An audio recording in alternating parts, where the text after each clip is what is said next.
Good morning, Alderman. If you could please log into your devices, so when council starts, we're all ready.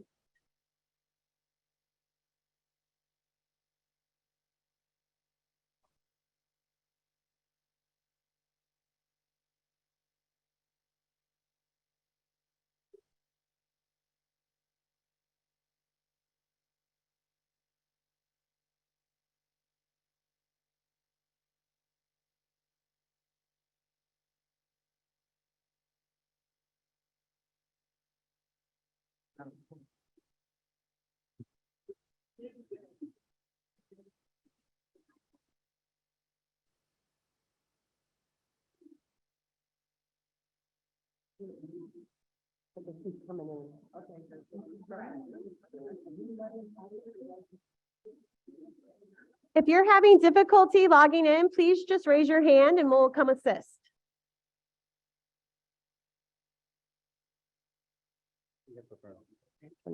But they keep coming in and out.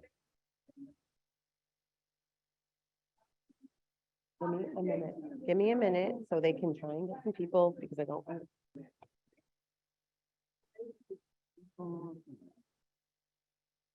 Yeah. Okay.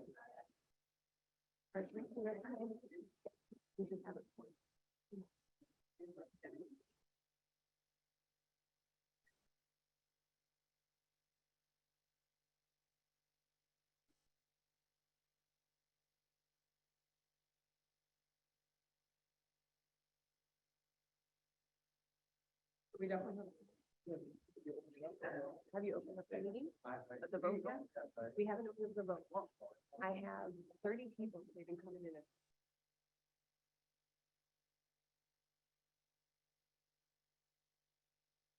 The council will come to order.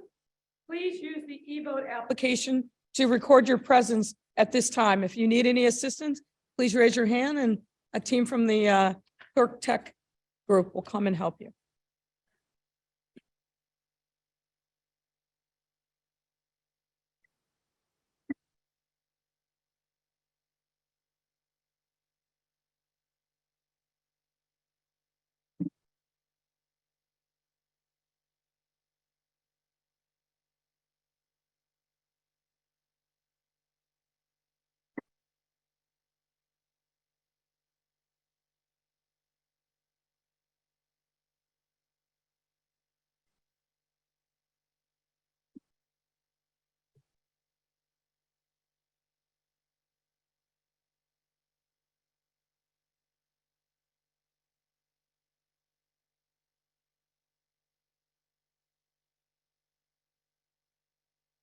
If anyone needs assistance, please just raise your hand.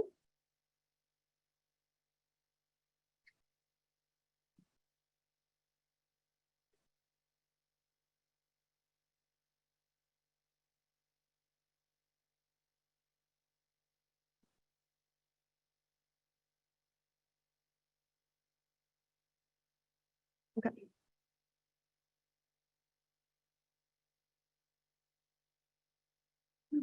Okay, I'm gonna call on those who still may need assistance, are in the chambers and have not entered themselves. Alderman Sidlowski Garza, would you like to be marked present? Okay, perfect. Thank you.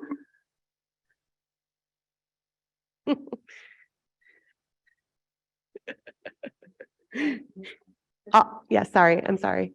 Suarez, Scott, Sucho Lopez. Yep. Alderman Maldonado, would you like us to mark you present? Yes, we'll be marking Alderman Maldonado is present. Alderman Burnett is not in the chambers. Alderman Irving Taylor. Alderman Austin is not in the chambers. Alderman Spizzato is not in the chambers. Alderman Vasquez, not in the chambers. Alderman Riley, would you like us to mark you present? Yes, please mark Alderman Riley present. Alderman Tunney, not in the chambers. Alderman Gardner, not in the chambers. Everyone in the chambers has been marked present.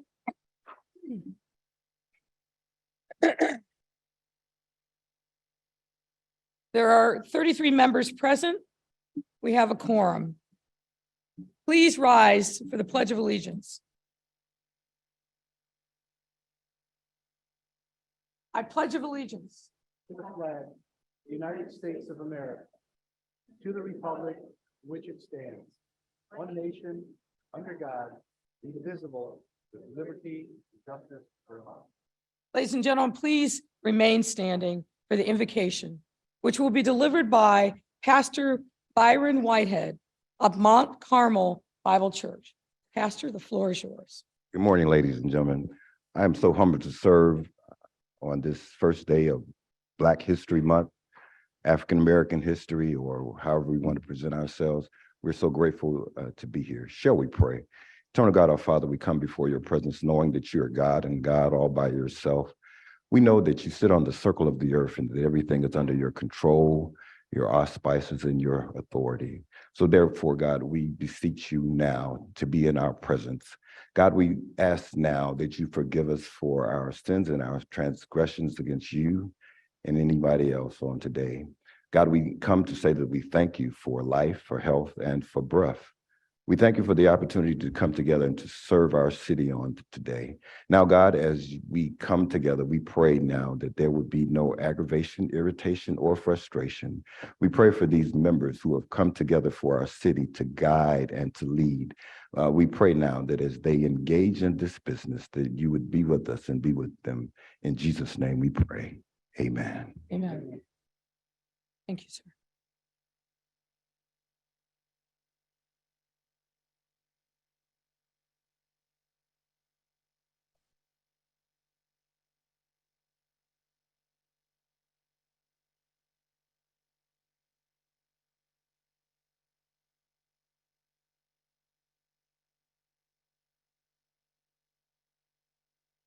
All right, ladies and gentlemen, it's time for public comments. Mr. Clerk. The council will now begin the public comment period, which is limited to a maximum of 30 minutes. Each speaker is limited to 3 minutes. Speakers cannot yield or transfer their time to another speaker. Any written comments that have been submitted will be posted and made available for automatic review. The first speaker today is Sean Estelli.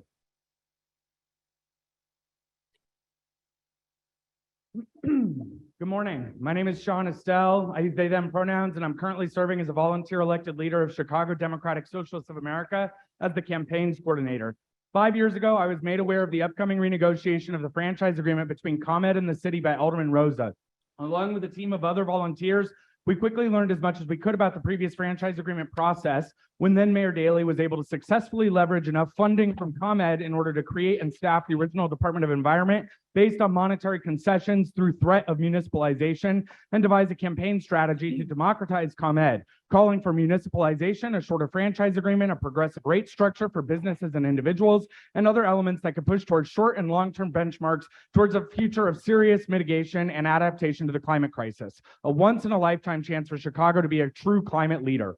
All of this occurred in the context of the 2019 electoral cycle when huge upheavals and realignments occurred thanks to the electoral victories of DSA-endorsed candidates Carlos Ramirez Rosa, Rossana Rodriguez Sanchez, Jeanette Taylor, Byron Sigtra Lopez, and Andre Vasquez, and many other first-time challengers like Daniel Laspada, Matt Martin, Maria Haddon, and others. The movement for public power in other major cities like New York was also starting to snowball rapidly, and in July of 2019, there was a 24-hour period when a resolution was introduced by city council members in Chicago demanding a feasibility study on municipalization of ComEd, as well as a press conference from Bill de Blasio and other New York City electeds saying that municipalization and public power might be an effective response in order to mitigate ongoing harm being done by Con Ed in New York.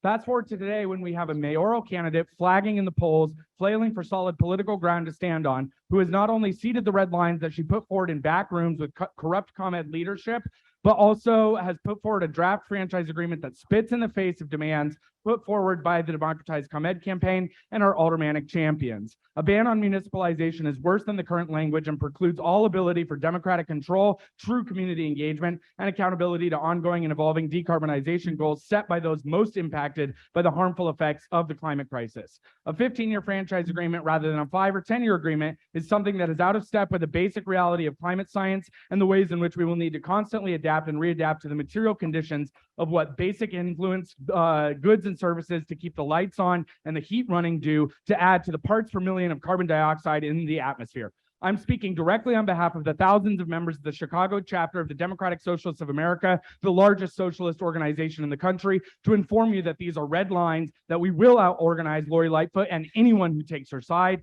and that we will see a bright, prosperous, just future with democratic public ownership of not only our electric utility, but every single part of our society. If you see this or you read this, I hope that you will join us in the fight to elect and re-elect our 11 endorsed socialist candidates and build a movement for democratic socialism for decades to come. Thank you, Mr. Estelle, for your comments. Our next speaker is Mr. George Blakemore. Wow. And something is wrong with it. That was over 3 minutes. I don't care what it said, like that in Memphis. It was another man there, a white man. I don't care what it read. He got over 3 minutes. Oh, yes, he did. I don't care what that said. Anyway, get on your topic, Mr. Blakemore. What are you going to speak about? This is Black History Month. And what did you hear yesterday when you was here at the finance? That a white-owned theater, a blues theater, and Mr. Kaplan wore one of these white Altmans wore was being financed by planning and development and getting city money. What about the Regal? And what else egregious did you listen to? I heard that they're not going by the NBs and WBs, but I advocate for a set aside for 30% of the contracts. No, they didn't. They asked for what? A waiver. See how those minutes are running quick with me? Something is wrong with this part up here. It's fixed. The fix is in. I want my black alt ladies and men, do not vote for this when it come up for this theater. The blues theater in Kaplan and the white man, blues is a black art form. And ask your fellow altar lady, Michelle Harris, why would she give money to Anthony Bill for the out in his ward? Why? When we have to empower our history. Now, I want you all to know that they have adopted a landmark, and that is a landmark out there on 79th and Stony Island. So that's what motivated me to come. You know, you're black, even with a museum, it matters. I told you it was enough. I'm looking from 2 eyes. It was another camera and saw a white hand. Perhaps he told them to beat this black man and kill it. Black lives matter. White lives matter. Hispanic lives matter. Asian lives matter. But black lives first must matter to black people. And when that item come up, show your real blackness, not by your costume, but how you vote on that issue. I've explained it to you. There's nothing. Mr. Blakemore, thank you very much for your comments. However, your time has expired. Our next speaker is Vladis Domorenska.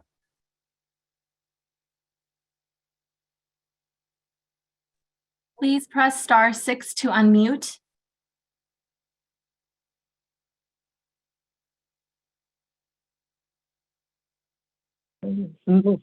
Good morning, Mayor Lightfoot and City Council members. Nowhere in the world are churches getting bulldozed and destroyed except here in Chicago. St. Adalbert is very important to us for many reasons, historically, culturally, architecturally, and spiritually. It stands proudly as an example of what my Polish people are capable of and the hard work of our poor immigrants' ancestors who came here when Poland was at war. Why are you allowing Cardinal Supich to just erase it, while all of us pray that he leaves Chicago or retires? You continue to have a close relationship with the Cardinal who is abandoning our neighborhood. At one time, the Archdiocese of Chicago was the largest provider of social services. It's no longer, it is yet today. It's worth $1 billion. Maybe it's time for us to have the Archdiocese of Chicago pay property taxes since their closed churches are no longer benefiting the community. The minute they shut their doors, they should pay property taxes.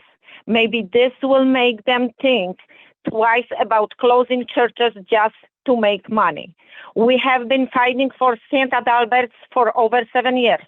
It has been listed by Preservation Chicago as one of its 7 most endangered buildings several times. We counted on Alderman Byron Sancho Lopez, but he hasn't been able to get it landmarked or downzoned, and it appeared that Alderman Byron Sancho Lopez has had a different vision for the St. Adalbert's all along. So we are asking you, Mayor Lightfoot, our elected leader, to help us, please. We do not want our church to be gone to us forever. We do not want our church to be turned into an event space for perverted uses like Mr. Daniel Davidson does with this temple house in Miami. Please spare Pilsen and the Catholic community from this fate. Please urge Cardinal Supich to pull out of this deal. We ask all city council members to please use your influence to do the right thing here for both the Polish and Mexican communities who have come to cherish St. Adalbert's and see a long future for its a Catholic site that contributes to the community positively. Mayor Lightfoot, we are begging you to landmark St. Adalbert's immediately. Thank you, and God bless you all. Thank you, Mr. Domarensko, for your comments. Our next speaker is Salvador Sanchez.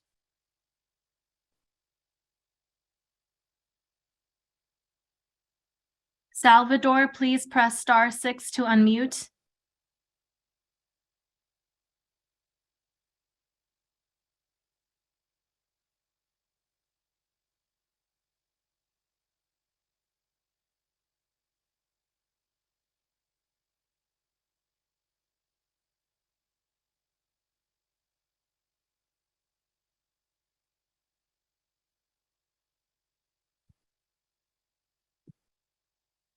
Our next speaker is Dalia Rebecki.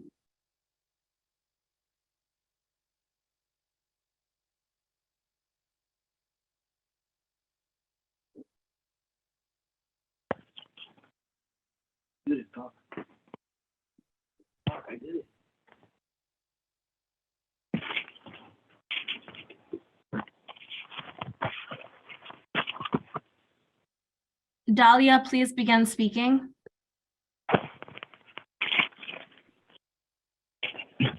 Good morning. I am a lifelong resident in Pilsen over 30 years. St. Albert's is my backyard neighbor. In case the news hasn't reached City Hall yet, Cardinal Kupich is on the verge of closing a deal to sell our beloved St. Adalbert's Church to Dan Davidson, owner of the Temple House in Miami Beach.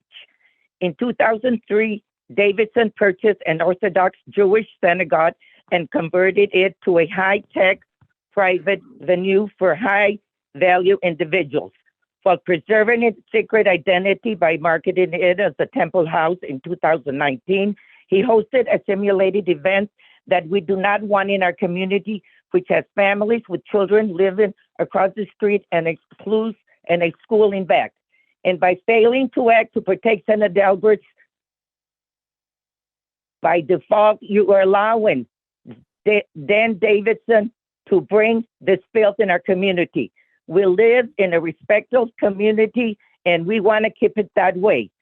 Please, I urge you, Mayor Lightfoot, to rise above this and allow your administration to landmark St. Adalbert's immediately. Thank you. Thank you, Ms. Rebecki, for your comments. Our next speaker is Salvador Sanchez.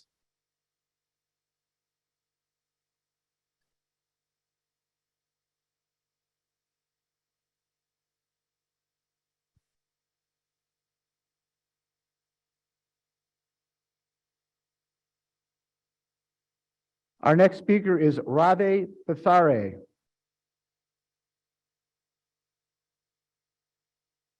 Good morning, City Council. My name is Ravi Patare, and I'm a member of the Chicago chapter of the Democratic Socialists of America.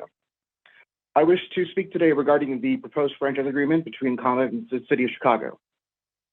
To start, I'll say that there seem to be a couple good things in this proposed agreement. For example, the establishment of a community advisory board, which would be a good first step in providing some oversight for all the corruption problems ComEd seems to have. If anyone else is interested in all the corruption problems ComEd has, the bribery trial is scheduled to begin on March 6th, in case you need to pick up some popcorn for that. Majority of the agreement appears to be pretty bad in my opinion. ComEd has proposed a $100 million grant to the city in the new agreement, and ComEd plans to quickly recover this value of the grant by increasing electricity rates across the city by 18%.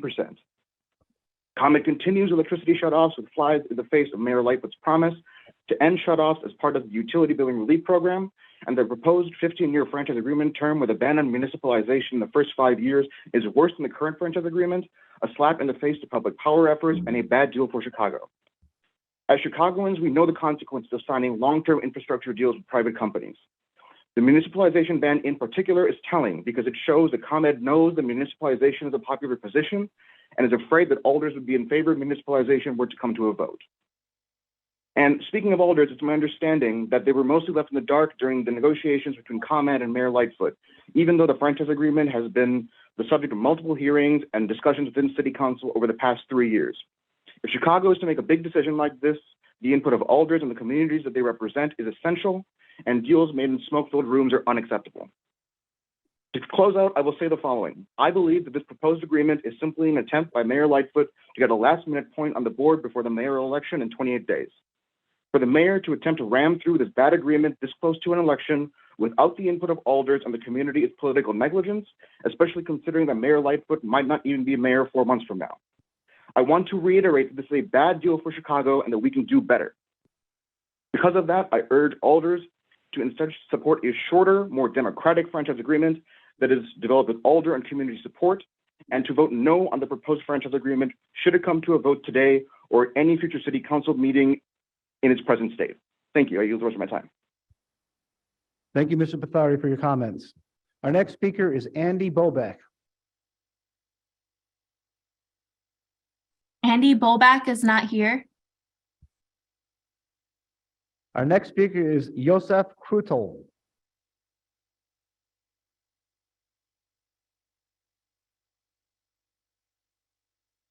Yosef, please press *6 to unmute.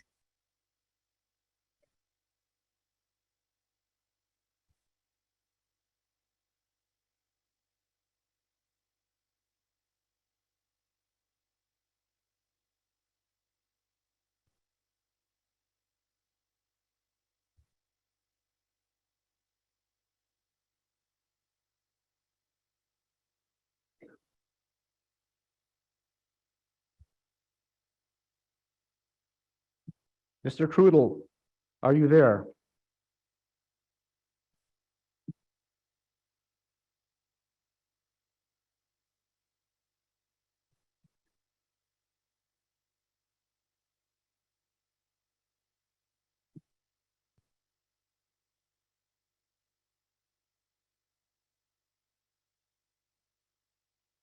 Your Honor, there are no further speakers who have timely signed up for the public comment period.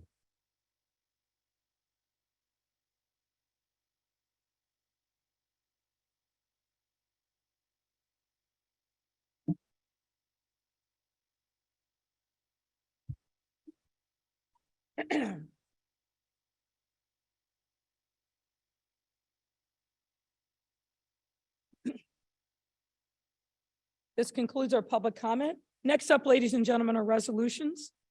And we have 3 today. Memorial resolution for Shirley Newsom, a former alderperson, a resolution congratulating Greg Harris on his retirement from the Illinois General Assembly, and a resolution honoring Black History Month. And we will take them in that order. The chair recognizes Alderman Mitchell.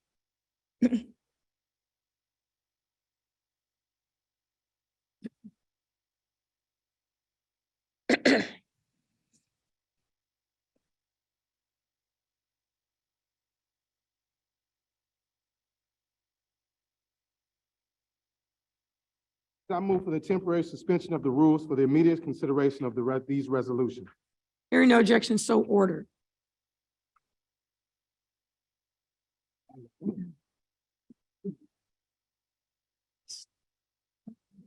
People that are in the box. That are in the box. What?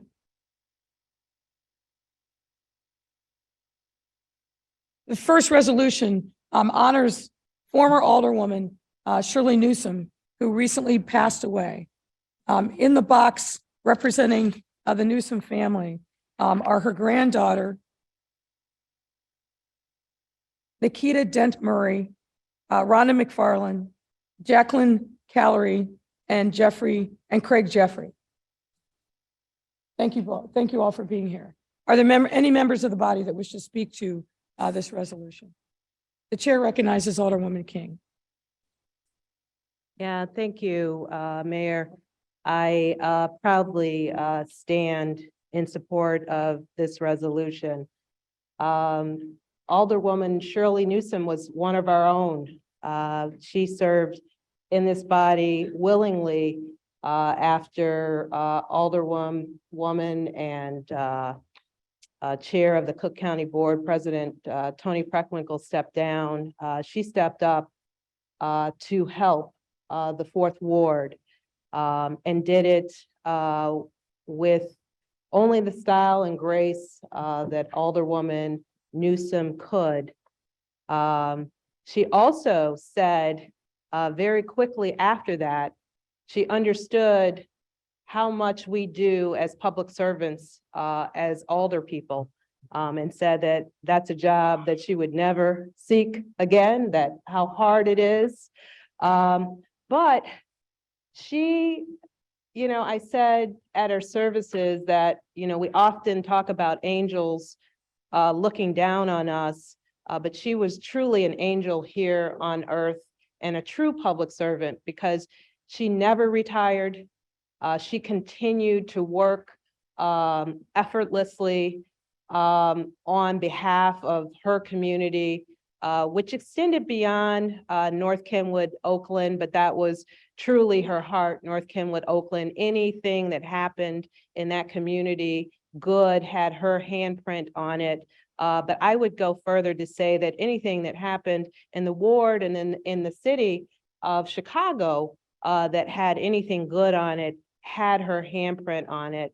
And I can stand up here and say that she helped move not only the Fourth Ward forward, but with her hands and tentacles throughout the city, on the CDC, on the Southeast Chicago Commission, on Quad Communities, QCDC, all of the things that she had her hand in. And she had them in everything. I'd also tease her about retirement. I was like, if this is how retirement looks, I don't know if I want to retire, because she was just so involved, but she was passionate about this city and about making sure that there was equity in the city and making sure that, the plan for transformation was carried out and that affordable housing was a part of the city and the community.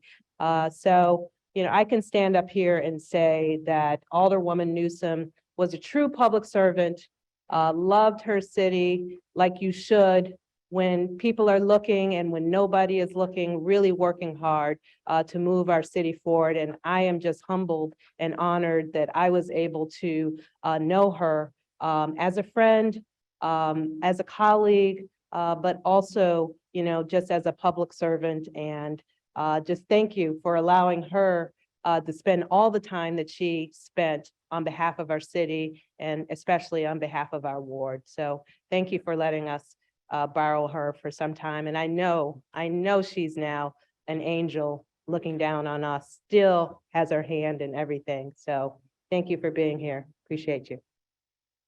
Thank you, Alderwoman King. The chair recognizes Alderwoman Dow. Thank you, Madam President.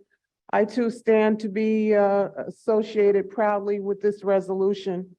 I knew Shirley for over 25 years, first as a staffer when I worked in the Department of Planning and Development, and she was leading the North Kenwood Oakland Community Conservation Council. Sometimes when I attended those meetings, you knew Shirley was in charge because the meeting started on time, she was organized, and she didn't take no stuff. She was a bad woman, as they say, a bad chick. As I moved into Bronzeville to do community organizing, I knew that the person that I wanted to speak to get some understanding of my role as a new community organizer in Bronzeville was Shirley. And I spent time with her talking about housing displacement, how to preserve affordable housing, how to use landmark designation to basically help brand a community, to help bring resources into that community. Shirley was generous with her time with me. Sometimes we didn't always agree, but she was never disagreeable. She always took the time to encourage me about what I was doing and the role that I had taken on.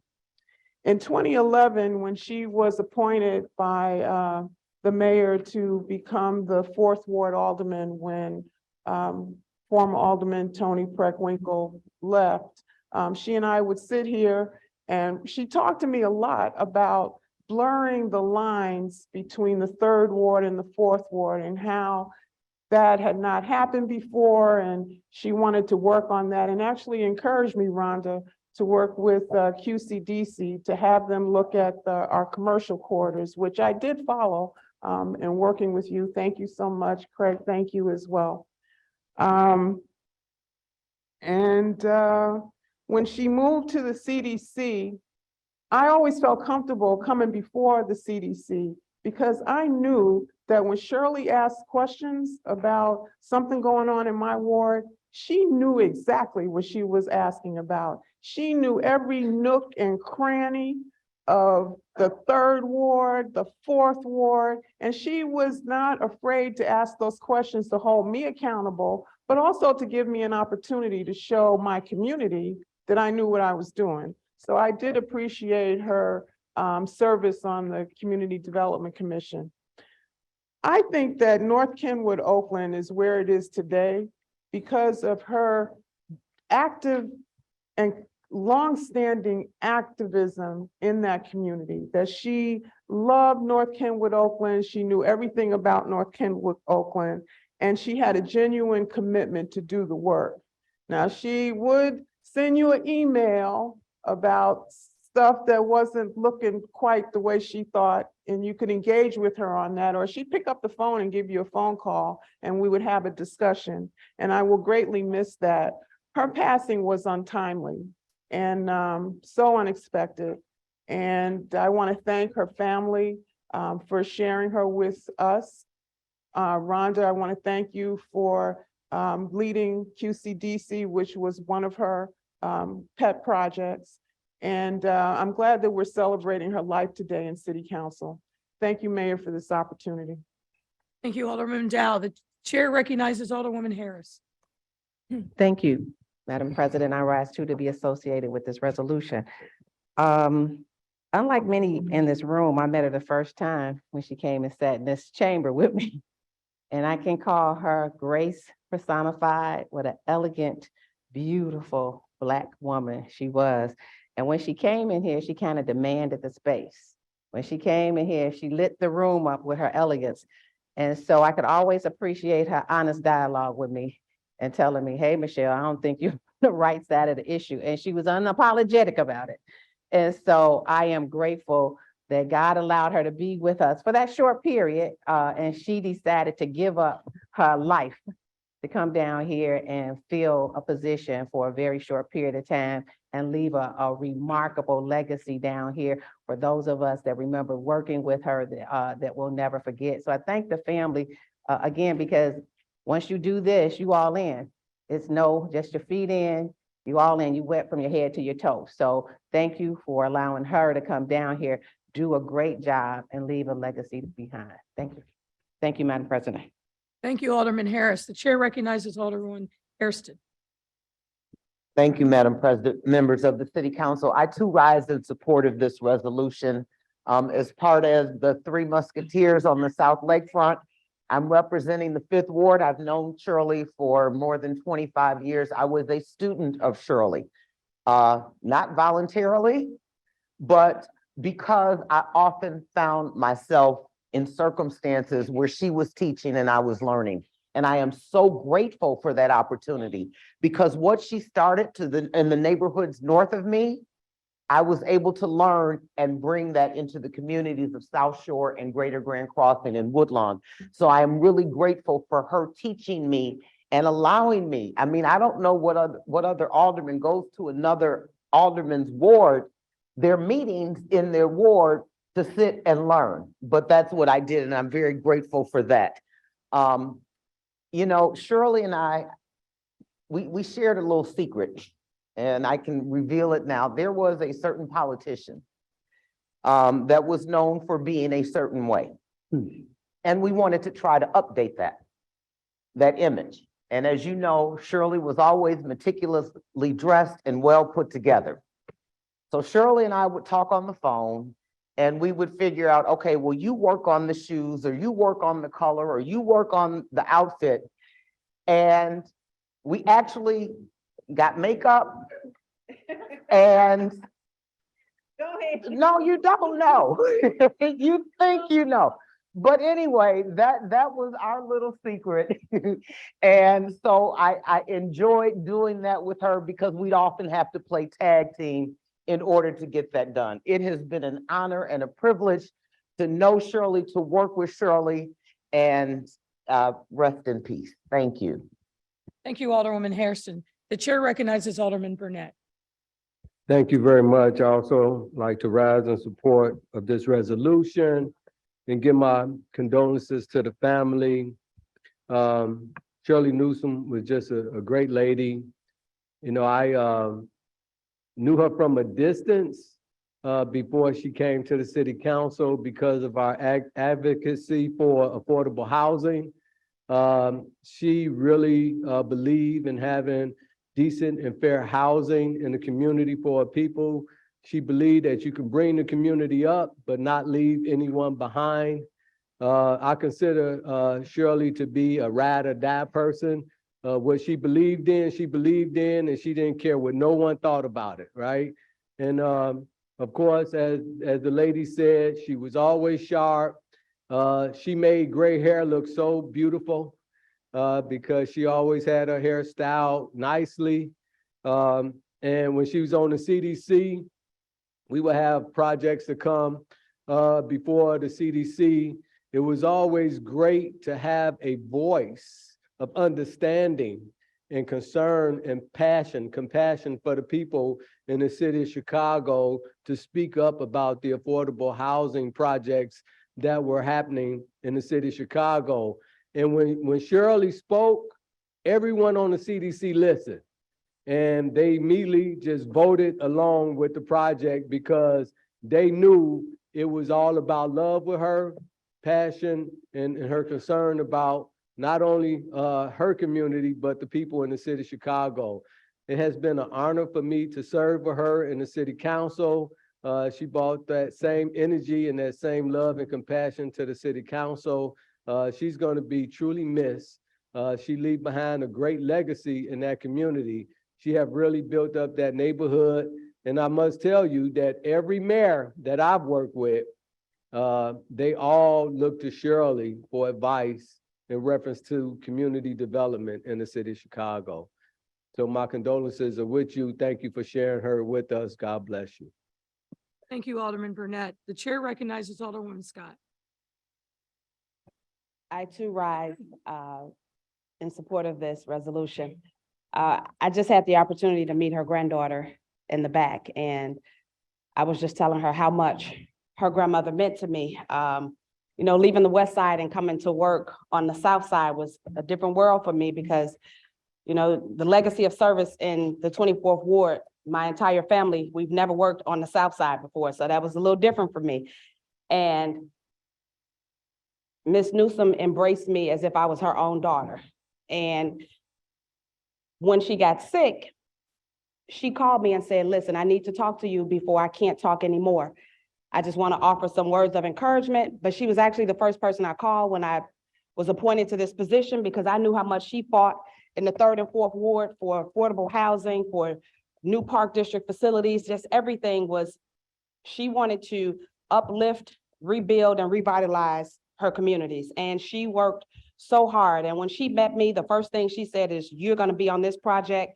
Only you're the only person that can do this. And when she spoke, she moved like mountains. She moved mountains, and everything she did was so eloquently. She had so much respect in the 3rd and 4th wards. Everybody looked to Shirley for their knowledge. Rhonda, you were her right hand, and I appreciate everything that you all have done for me over the last 8 years working at Ellis Park. It was truly a different kind of community, recreation center. She was like, she didn't want anything. This is not a regular park district. You're gonna run this like it was a corporation. And that is exactly what I did. And I wanted to say thank you. Your grandmother was well loved and she will be truly missed. Thank you, Alderman Scott. The chair recognizes Alderman Irvin. Thank you, Madam President. I too rise in support of this resolution and offer condolences to former Alderman Newsom. Actually, Alderman Newsom and I got sworn in together in January of 2011. 2 words that come to mind when I think about her. One was class, the other was power.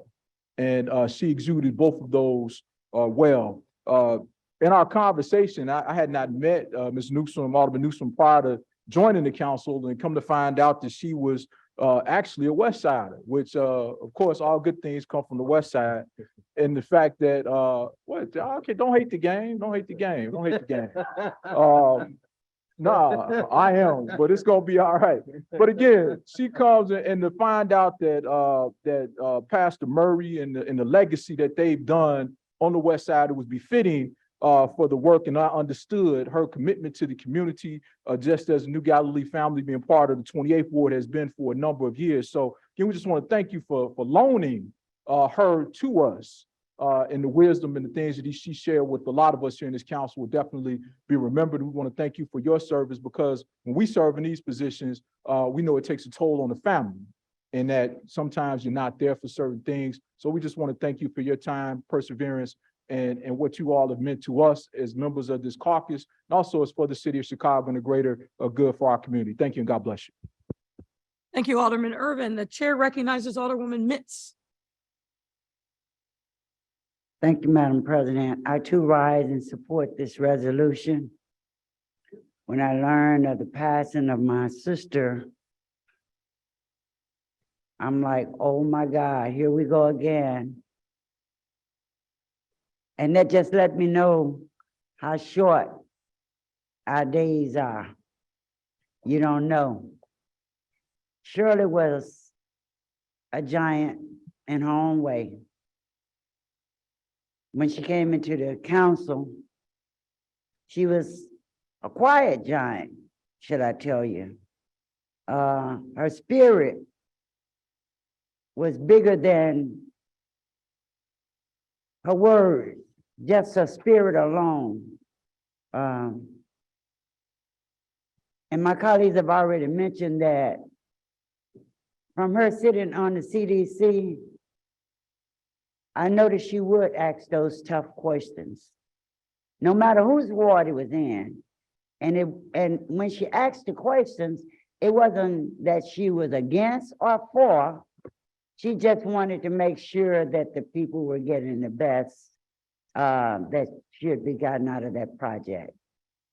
And I really appreciated her for it. Big heart, large shoes, bigger than life, but she'll be missed. And it's something that we'll have to live with. So on behalf of the residents in the 37th Ward and myself, I am still saddened to know that I won't see her around again. But I will say, see you later. Thank you. Thank you, Alderwoman Mitz. Any other members of the body wish to speak to this resolution. I stand with this entire body in support of this resolution. I'm going to share a few of your grandmother's and friends' accomplishments because I think this is important for the public to hear and for it to be read into this body's record. On December 25th, 2022, our city lost a true leader and faithful public servant in the form of Shirley Newsom. Shirley held many titles, as you've heard, from alderman to co-chair, board president to stenographer, and caretaker to legal secretary.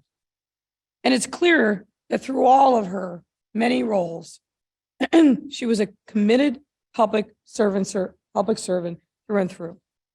She began serving in Chicago at a young age. In the late 1970s, she founded a local block club, which led to the development and revitalization of her beloved Kenwood, Oakland community. She was integral to the city's designation of North Kenwood, Oakland as a conservation area. And through her dedication, she went on to serve as chairman of the city's North Kenwood, Oakland Community Conservation Council. Alderwoman Newsom also joined the Southeast Chicago Commission, where she later served as a board president, leading efforts to promote housing, transportation, business development, and other neighborhood enhancements. Being well known for her commitment to serve, as you heard, in 2011, she answered a call to serve her community as the fourth ward alderman. She continues serving our residents in her community really throughout her life, serving on the Obama Presidential Library Community Advisory Council, the Ida B. Wells Commemorative Art Committee, and several Chicago Housing Authority working groups and Chicago Park District Advisory Councils, as you also heard. Her passion and love of service clearly knew no bounds. Her legacy lives on in the continued revitalization of her community and the South Side. And it lives on in the countless community leaders she mentored and worked alongside of, several of whom you heard from today. The fourth ward community in our entire city was lucky to know and benefit from the great work and sacrifice of Shirley Newsom. I also want to say, I had heard of her course for a very long time, but I got to see her in action. Rhonda, you remember when we first opened up 44 Grove, the development that not only couples housing, affordability, and retail, all owned by African Americans, and revitalizing that strip of Bronzeville.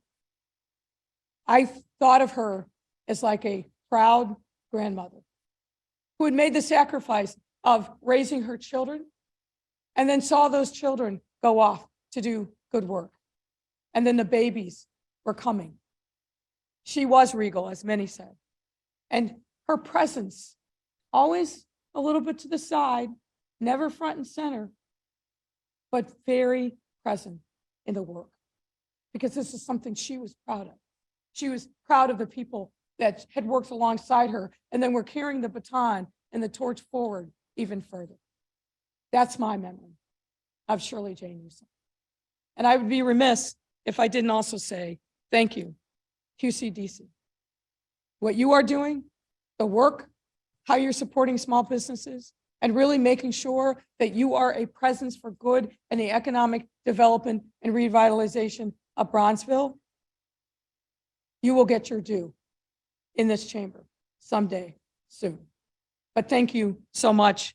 And on behalf of the City Council and our colleagues far and wide, I extend my sympathies to you, her family, and her friends. But as you heard, her legacy endures for a lifetime. So thank you very much.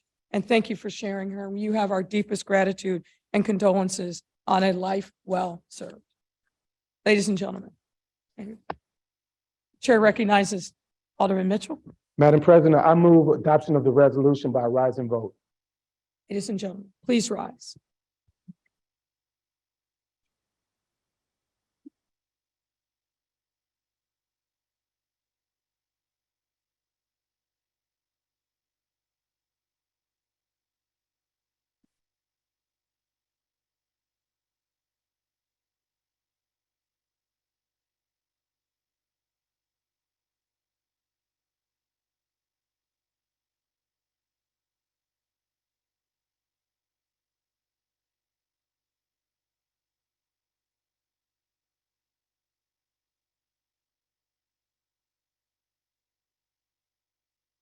You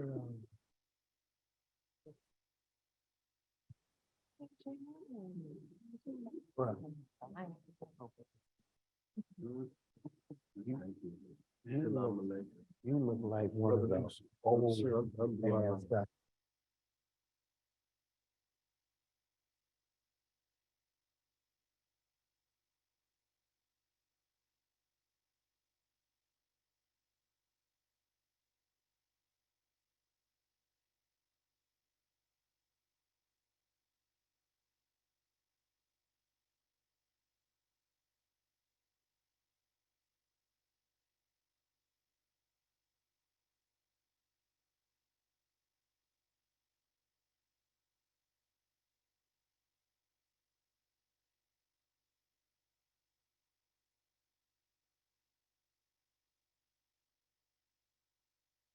All right, ladies and gentlemen, our next resolution is in honor of the retirement and service of former state representative and majority leader Greg Harris.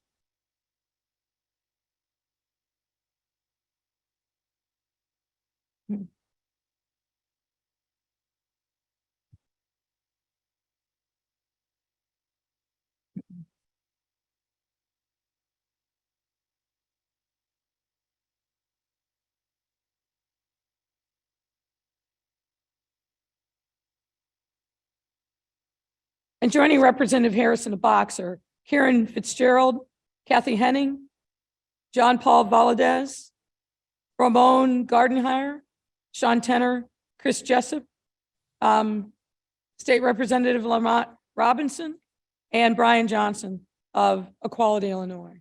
Are there any members of the body that wish to speak to this resolution? The chair recognizes Alderman Beal.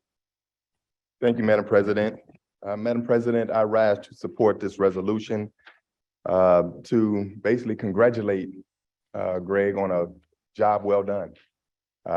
When I first got down here into the city council, you were one of the people that I saw all the time, just constantly running around getting things done.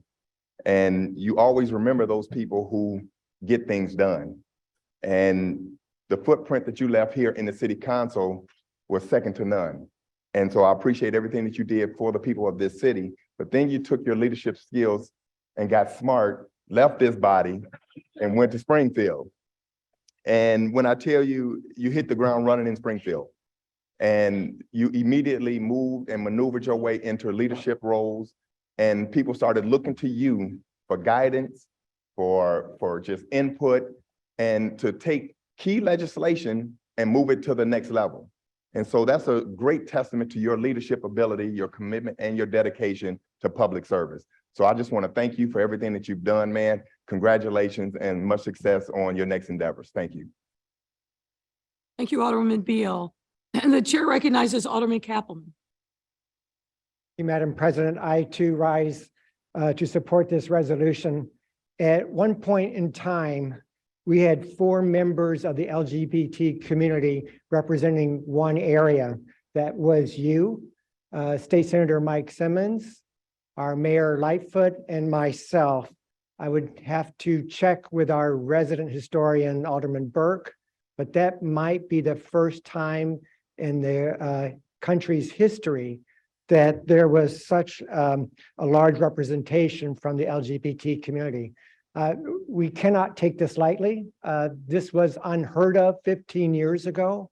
The fact that we've come this far is due to the hard work of you and many others who made such great sacrifices.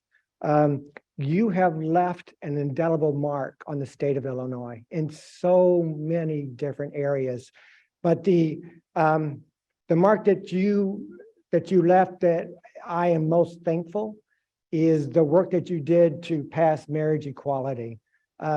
It was a hard fight. I don't need to tell you that. And there was a lot of work that you had to do behind the scenes. And there were times when you took incredible grief, but you stayed on the course. And my husband and I are very thankful. Thank you, Madam President. Thank you, Alderman Kappelman. The chair recognizes Alderman Villegas. Thank you, Madam President. I stand to be associated with this resolution as well. I can remember Representative Harris during appropriations down when I was at CDB, always asking great questions and really a champion for Chicago as the lead budgeteer in the General Assembly and the House. We're going to miss your leadership down in Springfield, especially your advocacy for the city of Chicago. When we take a look at the leadership that's currently in place now in Springfield, gives us pause because we have Speaker Chris Welch, great guy, not from Chicago, President Harmon, not from Chicago, and some of the leadership. And so we're going to definitely miss your advocacy in Springfield. And as the lead budgeteer, I really appreciate the fact that you were able to negotiate and get things done. Here in City Council, unfortunately, we don't have that structure where we have a lead budgeteer in order to negotiate with the executive branch, but hopefully that will change. But I do appreciate everything that you did for the state of Illinois, everything for the city of Chicago while you were in the member in the General Assembly. So again, thank you and congratulations, Greg. Thank you, Alderman Villegas. The chair recognizes Alderman Osterman. Thank you, Madam President. Very proud to be here today to honor Greg. To my colleagues who will be retiring after May, look at how relaxed and happy Greg looks. Greg is truly a great person and a great public servant.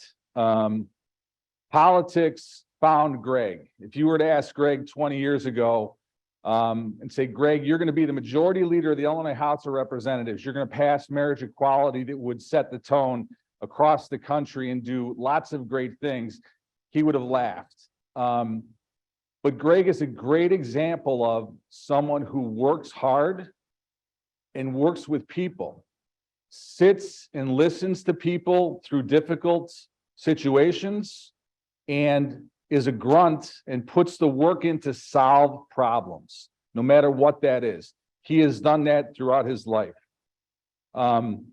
He's a survivor.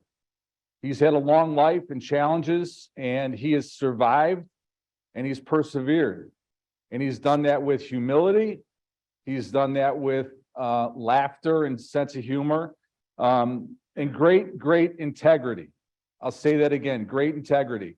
He leaves as a majority leader with people on both sides of the aisle in Springfield, downstate, upstate, gay, straight, every religion, all of them acknowledge what a wonderful person he is, what a hard worker he is. That's very rare in politics. But it is a true testament to what he did and what he is as a person, first and foremost. My colleague Alderman Kappelman talked about the Marriage Equality Act. When I was in Springfield, there was a moment where you could discriminate against members of the LGBTQ community in housing and employment. That was legal under the law in Illinois.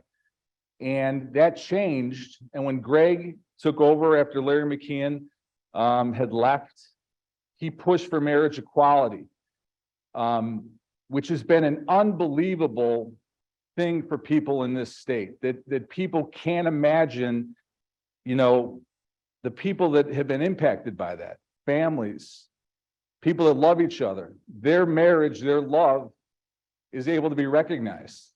And Greg made that happen.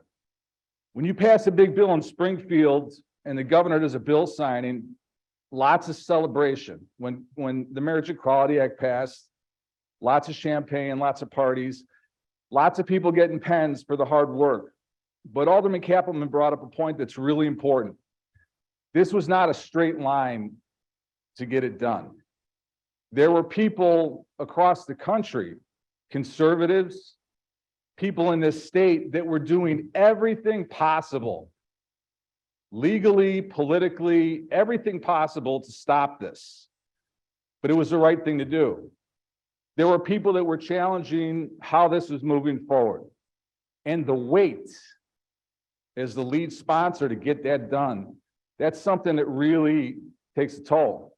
But Greg, because he knew the importance, he knew what it meant to people, he took all of that energy as a force of good, and he got it done. And today, people that don't even realize the impact of what that means are benefiting from it. And that set the tone, and it was a domino across the country, where across the country, people can benefit. That happened because of Greg. In Uptown, though, they've known him for a lot of things. If you go down Argyle Street, Asian business owners, nonprofit owners, people that deal with mental health, homelessness, they know him from the work he does on the budget and solving problems. He was, during the Rauner years, the Democrats' chief negotiation on the budget. That's a fun job in the Rauner years, right? But Greg was there fighting tooth and nail for money for Chicago schools, for money for mental health providers, everything that you can think of social services during that really challenging time. Greg was in there working and benefiting, and he succeeded in that. And then when we got a new governor, they grew the budget that impacts people across the state of Illinois. He cut his teeth as the chief of staff for Mary Ann Smith. Anyone who's got a staff person who wants to get into politics should look at Greg's history. He didn't come to politics, with a name or with a lot of money or with a full head of hair. He did it with his hard work and his compassion for people to solve problems. He's had an amazing career. As good as he is as a elected official, he's better as a person. So on behalf of all of us, Greg, all the best in the future. We're happy to have the 48th Ward call you home, even though you live across the border. We didn't redistrict you in, but we all appreciate everything you've done. God bless. Thank you, Alderman Osterman. The chair recognizes Alderman Garza. Thank you, Madam President. I too rise in support of this resolution. Greg, you have been a hero to so many people for so many reasons. I haven't had a chance to get to know you very well, but I feel like we've been friends forever. So thank you for all your work on behalf of the people of the city of Chicago. Good luck on your next endeavors. You're leaving big shoes to fill, my friend. Congratulations. Thank you, Alderman Garza. The chair recognizes Alderman Burnett. Thank you very much, Madam President.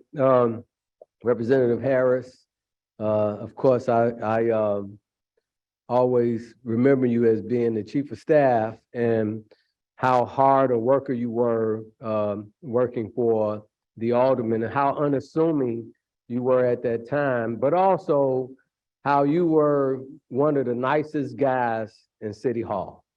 And it was, even when you went to Springfield, you became very unassuming, but people just didn't know that you had a lot of fire in you and you were able to make a lot of things happen. When you were working here in City Hall and we would have committee meetings, you would know every detail, every issue that we were working on.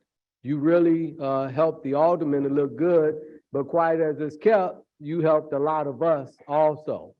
It was an honor to work with you when you were in City Hall. And I think we did this before. Didn't we do this when you left City Hall? And no, we didn't. Okay, so this is our first time being able to do this. But I appreciate all of the things that the kind words and the help that you would give me with mentioning some of the things that was going on and helping me to understand what was happening. It's only fitting that you become a leader in Springfield because you were trained in city council, man. Why wouldn't you become a leader in Springfield? I know the Springfield guys don't like that, but you did a great job here. You did a great job in Springfield. I was always proud when I heard your name on the television. You do things without a lot of fanfare. You just get it done. And you have done a lot of things that has benefited the city of Chicago and the state of Illinois. And I'm so proud to say that I know you. And I know you're going to do well in your retirement, whatever you choose to do, because you always leave a mark on people liking you. You know, a lot of elected officials rule by a lot of other different things, by fear, by leverage, by all of those things. You just a common guy. You rule by just being a regular, nice guy, and that's going to carry you a long way with the rest of your career. So congratulations to you, and I wish you well. Burnett. The chair recognizes Alderman Vasquez. Thank you very much, Madam President.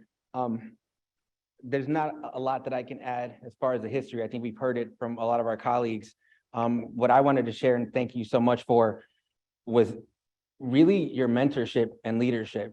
You know, when I first came to council, I was somebody who was a city kid, didn't have a lot of government experience, and had to figure out how to lead in a ward and how to lead us through times where we're all, you know, it feels like we're always divided. And I think you've shown an exemplary manner how to really listen to people and bring people together, regardless of whether they agree with each other. And I just remember our you know, somewhat frequent and hopefully more frequent breakfasts at Pauline's, being able to talk about what the experience is like to be in leadership.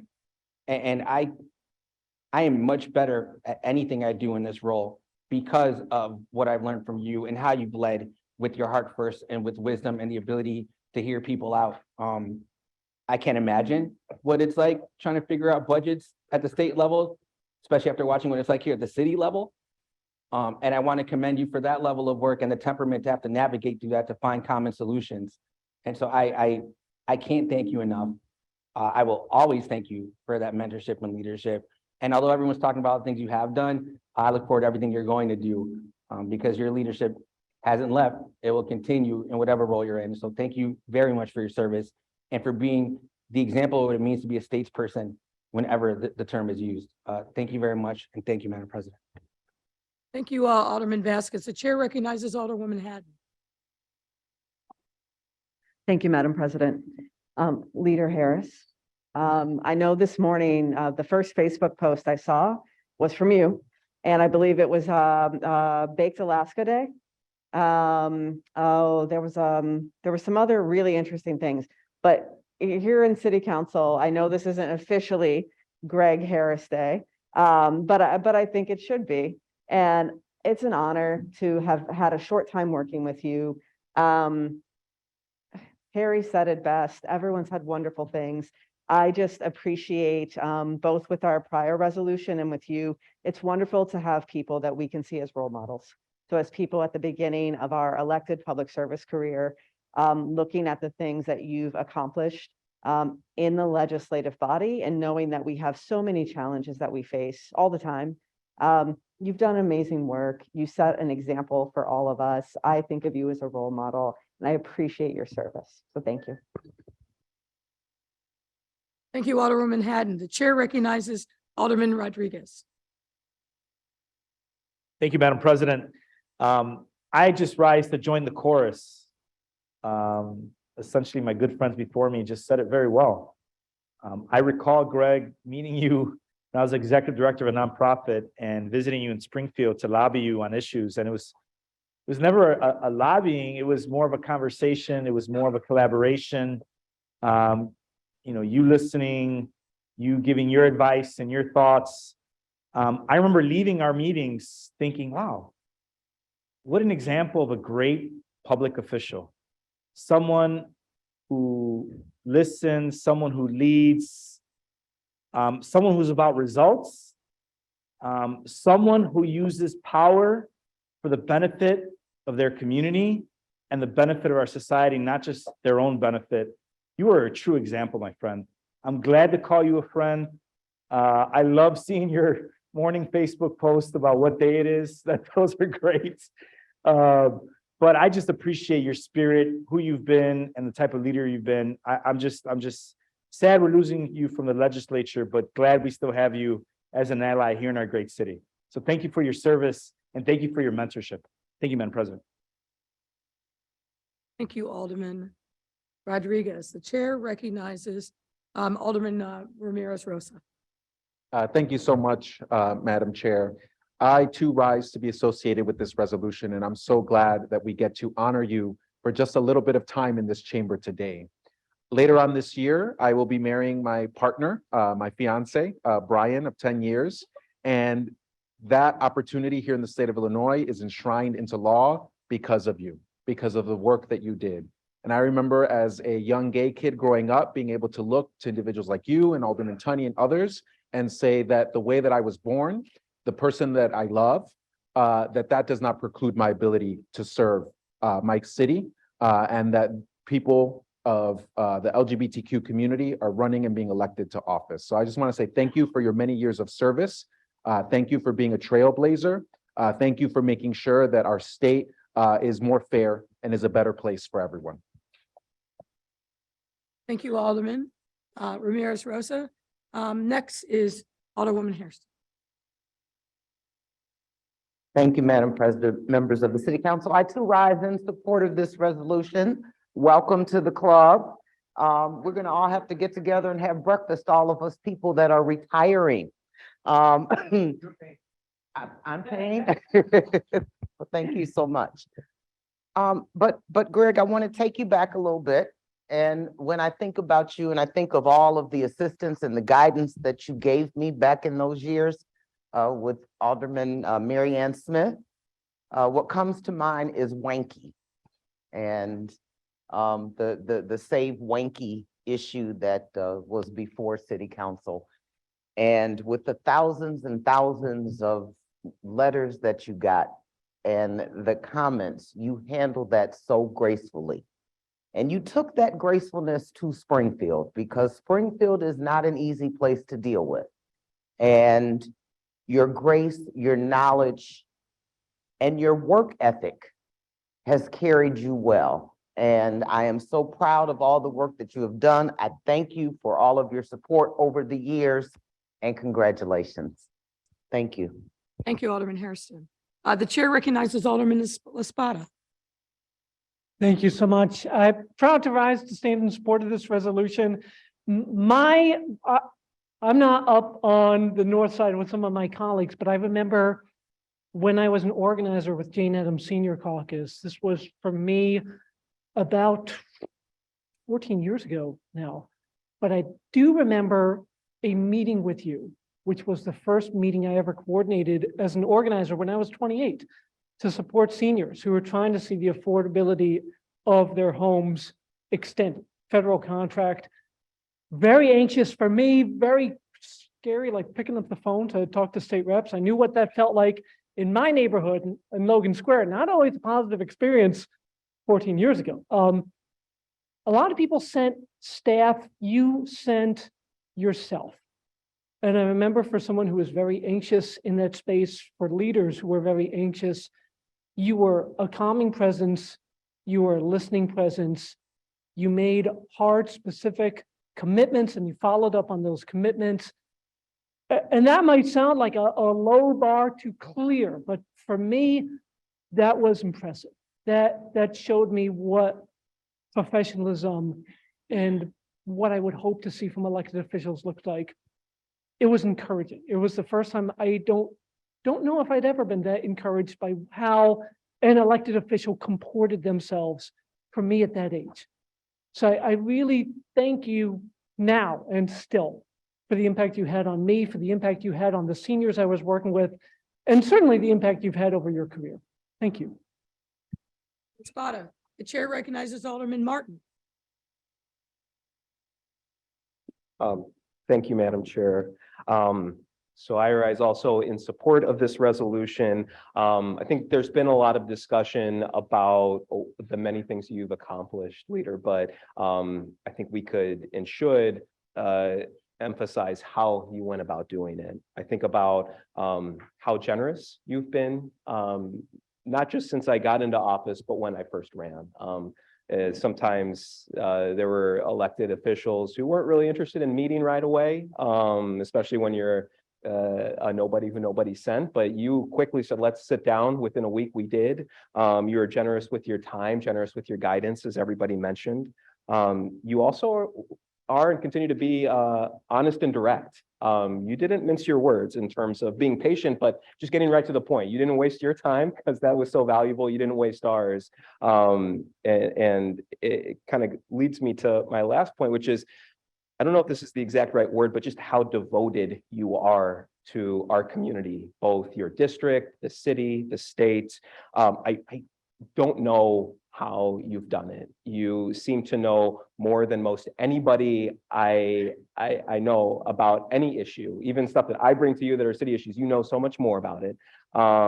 But the ways in which you care about your community and how you've given so much of your time, so much of your intellect, I think it continues to be hard to be put into words. And when I think about all the people who've stood up today, and so many of them are your first termers on city council, it's so clear, as well as Kieran, your staffer, and so many others at the state, your ripple effects will continue for decades throughout, of course, the state, but throughout here in the city. I think we will be spending the rest of our careers trying to emulate you in any way we can, because I really, even though I've only known you for about 4 years, can't think of a negative thing to say about you. And if I can end my career with anyone saying anything along those lines, I would be fortunate. But with you, you're just a one of one. So thank you.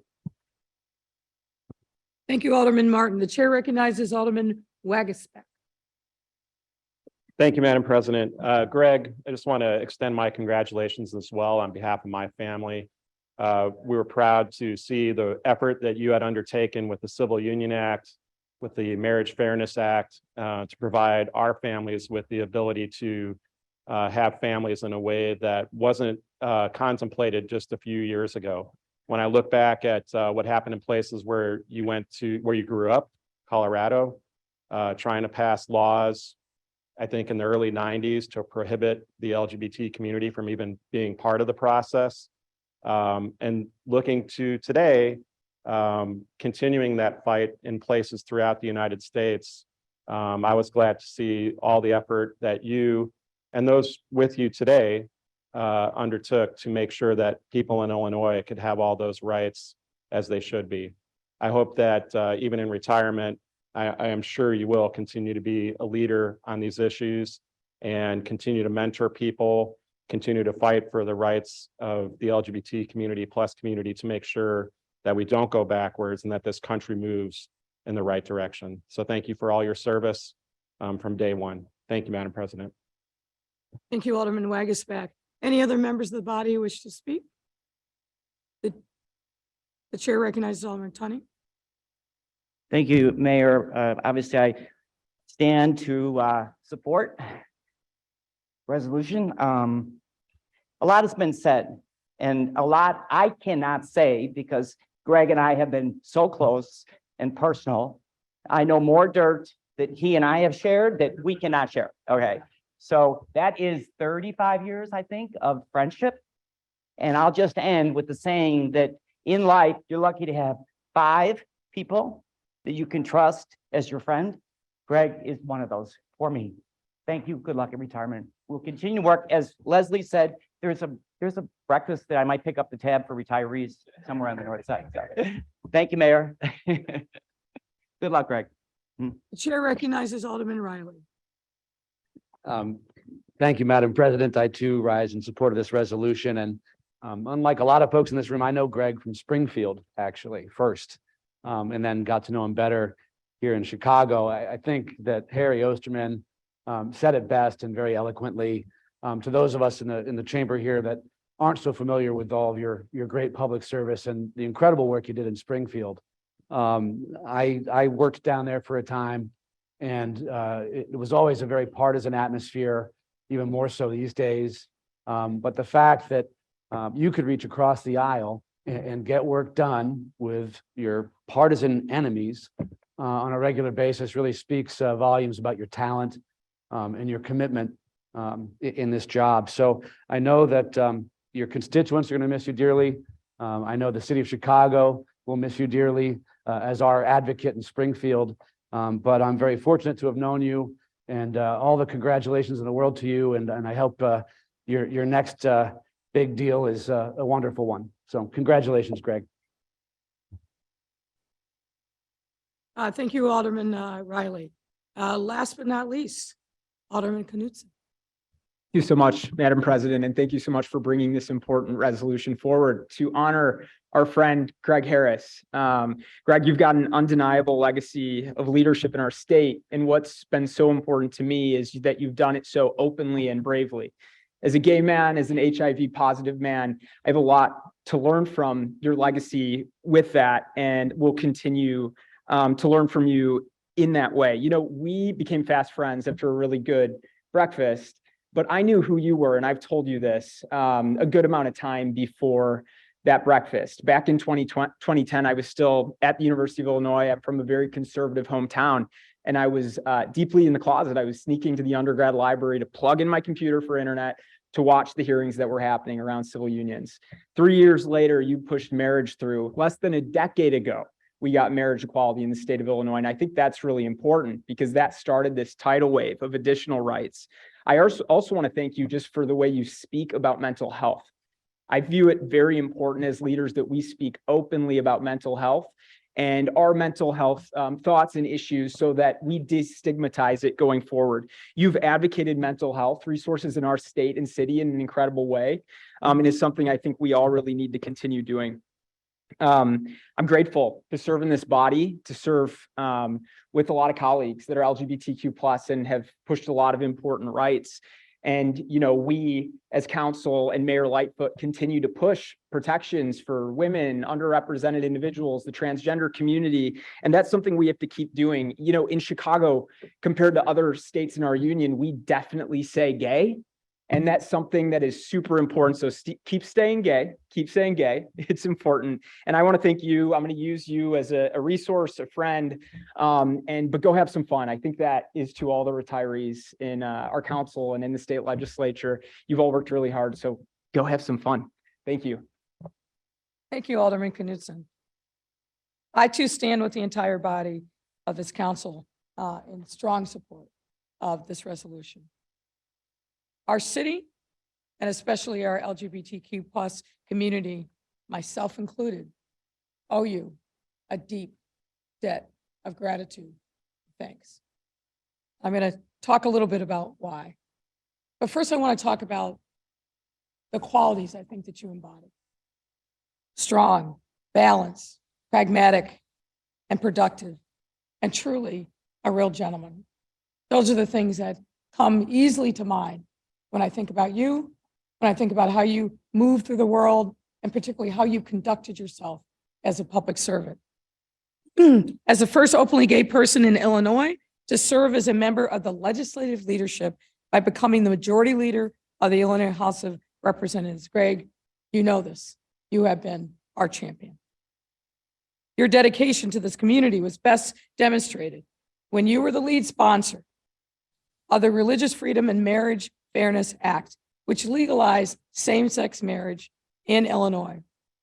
I personally will never forget the day that it became effective, June 1st, 2014, because that was the day that my wife and I were finally able to legally bind ourselves together as spouses. So I thank you personally, but I especially thank you on behalf of my daughter. It's made a big difference in our family. We all have to thank Greg Harris for fearlessly and tirelessly demanding equality in this state for our community, the LGBTQ+ community in Illinois. Through 16 years as a representative and 14 years as a chief of staff for the great Alderwoman Mary Ann Smith of the 48th Ward, Greg has been a dedicated public servant, endlessly committed to the people of this great city of Chicago. His focus on not only LGBTQ equality and rights, but mental health, substance abuse uses, homelessness, at-risk youth, comprehensive breast cancer services, and accessible health care. And of course, he was a master of the sometimes Byzantine world of Springfield budgeting, always on behalf of our great city. And through the years, Greg has also supported, as you heard, so many other public servants, and particularly those from the LGBTQ+ community, knowing the importance of making sure that the ladder extended well behind him so others could follow in his footsteps. And outside of his career, he devoted much of his time to AIDS-related causes in Chicago and was rightfully inducted into the Chicago LGBTQ+ Hall of Fame in 1996 and was recognized for being the co-founder and president of the AIDS Walk in Chicago. Greg has accomplished so much. I could go on at length, but suffice it to say, it's our honor to recognize you, to make sure that your legacy has real potency and meaning here in this body, where you've helped not only members of the city council, me personally, but also residents of our city who may not know your name, but absolutely are the beneficiaries of your great work. So thank you on your exemplary service and leadership. And I join the members of this body in wishing you a happy, healthy, and long retirement. We're all anxious to see where you're going to put your great mind and your great talents to work next. So thank you, sir. Alderman Mitchell. Madam President, I move passage of this resolution in the omnibus. I should also say I neglected one person who's in the box because his name was not on my list, and that is Bennett Lawson. Thank you, sir, also for being here. And hearing no objection, so ordered. Thank you.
All right, ladies and gentlemen, we have one last resolution, and this one is in honor of Black History Month.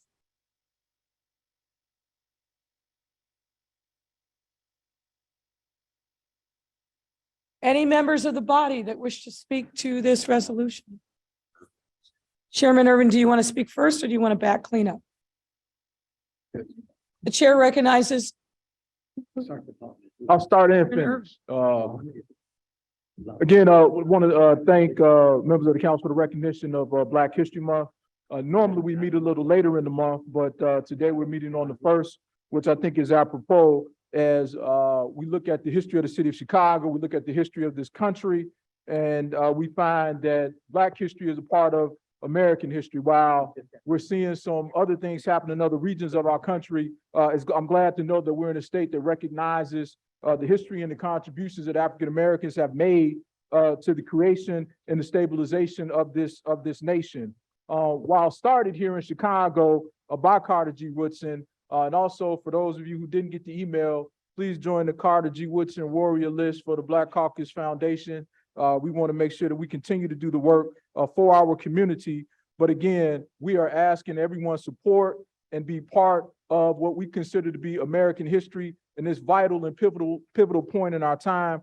We're going through situations where we had to get a constitutional amendment in order to vote. We had to get a constitutional amendment in order to be recognized. And so we do not want to walk backwards in this moment as others are poised to reduce the rights of many individuals, especially those of us who have been disenfranchised through the years. We've gone from picking cotton to picking presidents, but nonetheless, we're still in some respects disrespected even in our home communities. As we see the work and across the country, we want to make sure that the African-American story, the African-American experience, and the African-American community stand strong and be part of everything that's happening, not only here from an aspect of government, but economically. We talk about, I spoke at a school this year for King Day, and the one thing that struck me about Dr. King was when he started talking about economics.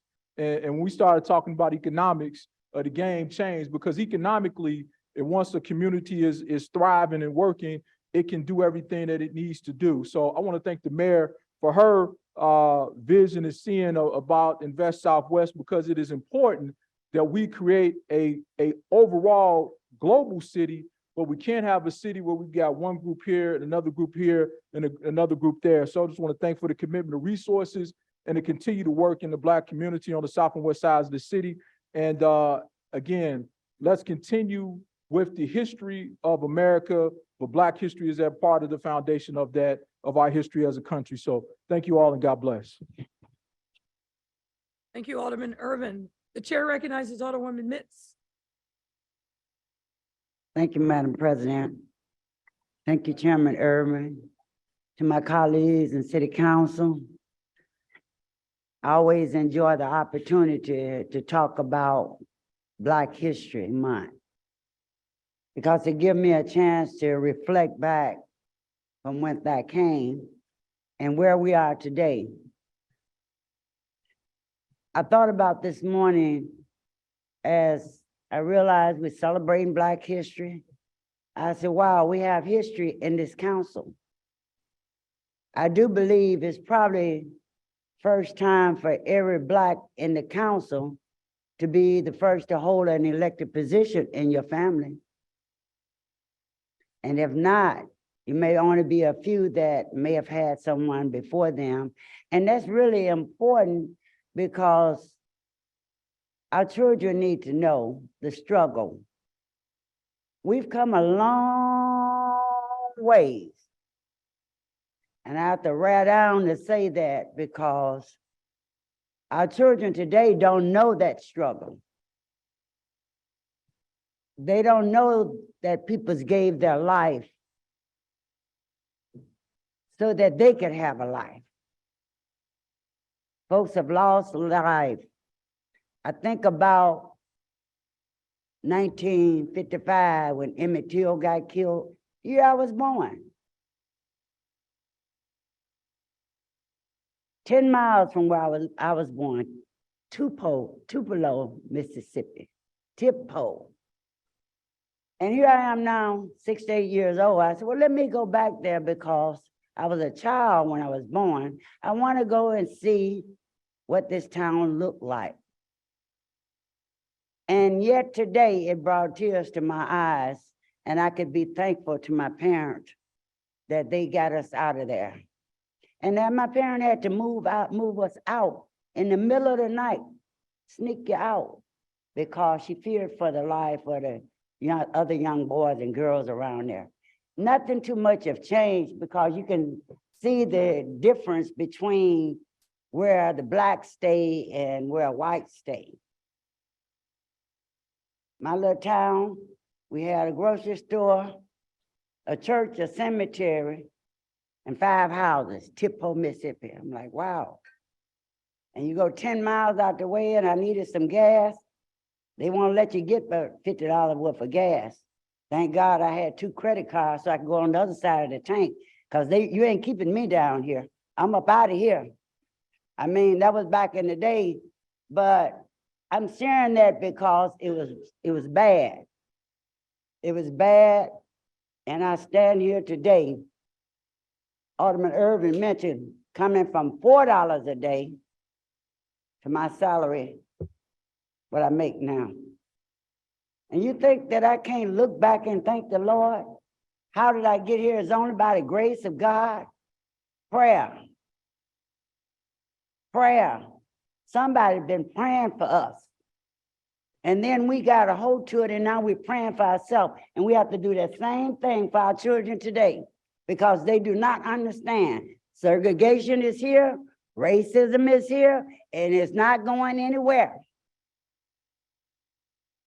We just need to know how to move and bob, bib and bob to get around it. You got to make some moves. You got to take care of your family. You got to feed your children. We don't get the same privilege. The color of your skin means something. It's not the same for everyone else. Our parents struggle. I wore clothes to school made out of a flour sack, dresses. The flour sack, and you take the flour sack and you put it together and make the dresses. These are little Sunday go to church Sunday dresses. Looking back, and now you can go buy what you want to buy. But I appreciated the little things that I had. It ain't about the money. I appreciated those things that they struggled to put on our back to make do. We throw away food. When we grew up, you couldn't throw away nothing in the house. If you did, you better give it to the cat, you better feed it to the chicken, you better give it to somebody, but you don't throw food away just to be throwing it away. You learn how to cook and make everything. You didn't throw nothing away. You took one thing and made something else with it.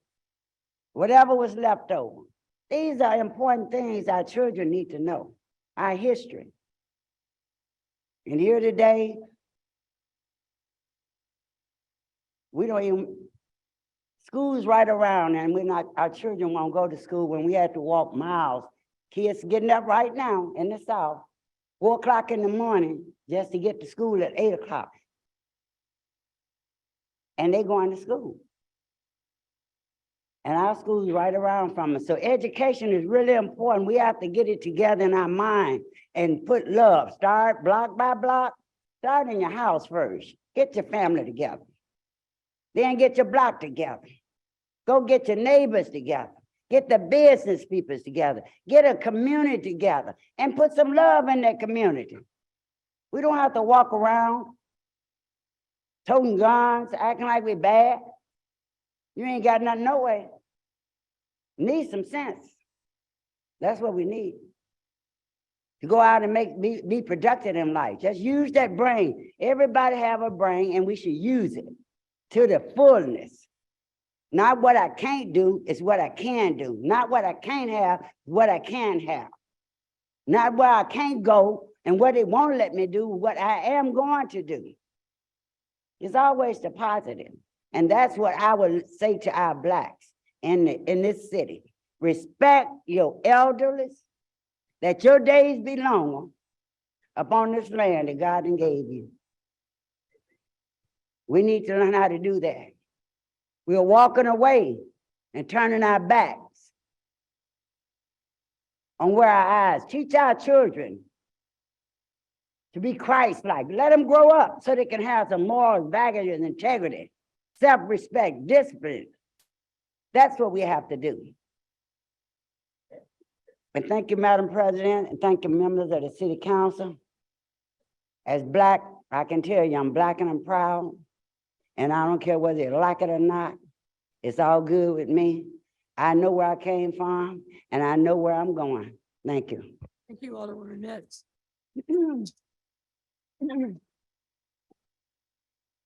The chair recognizes Alderman Wagisback. Thank you, Madam President. Do I really have to go after MMS? You can just say mic drop. Yes, I rise in support of this resolution, and I always learn something from MMS after she speaks, especially at this month and on these resolutions, and I appreciate that every time for the many years that I've served with you.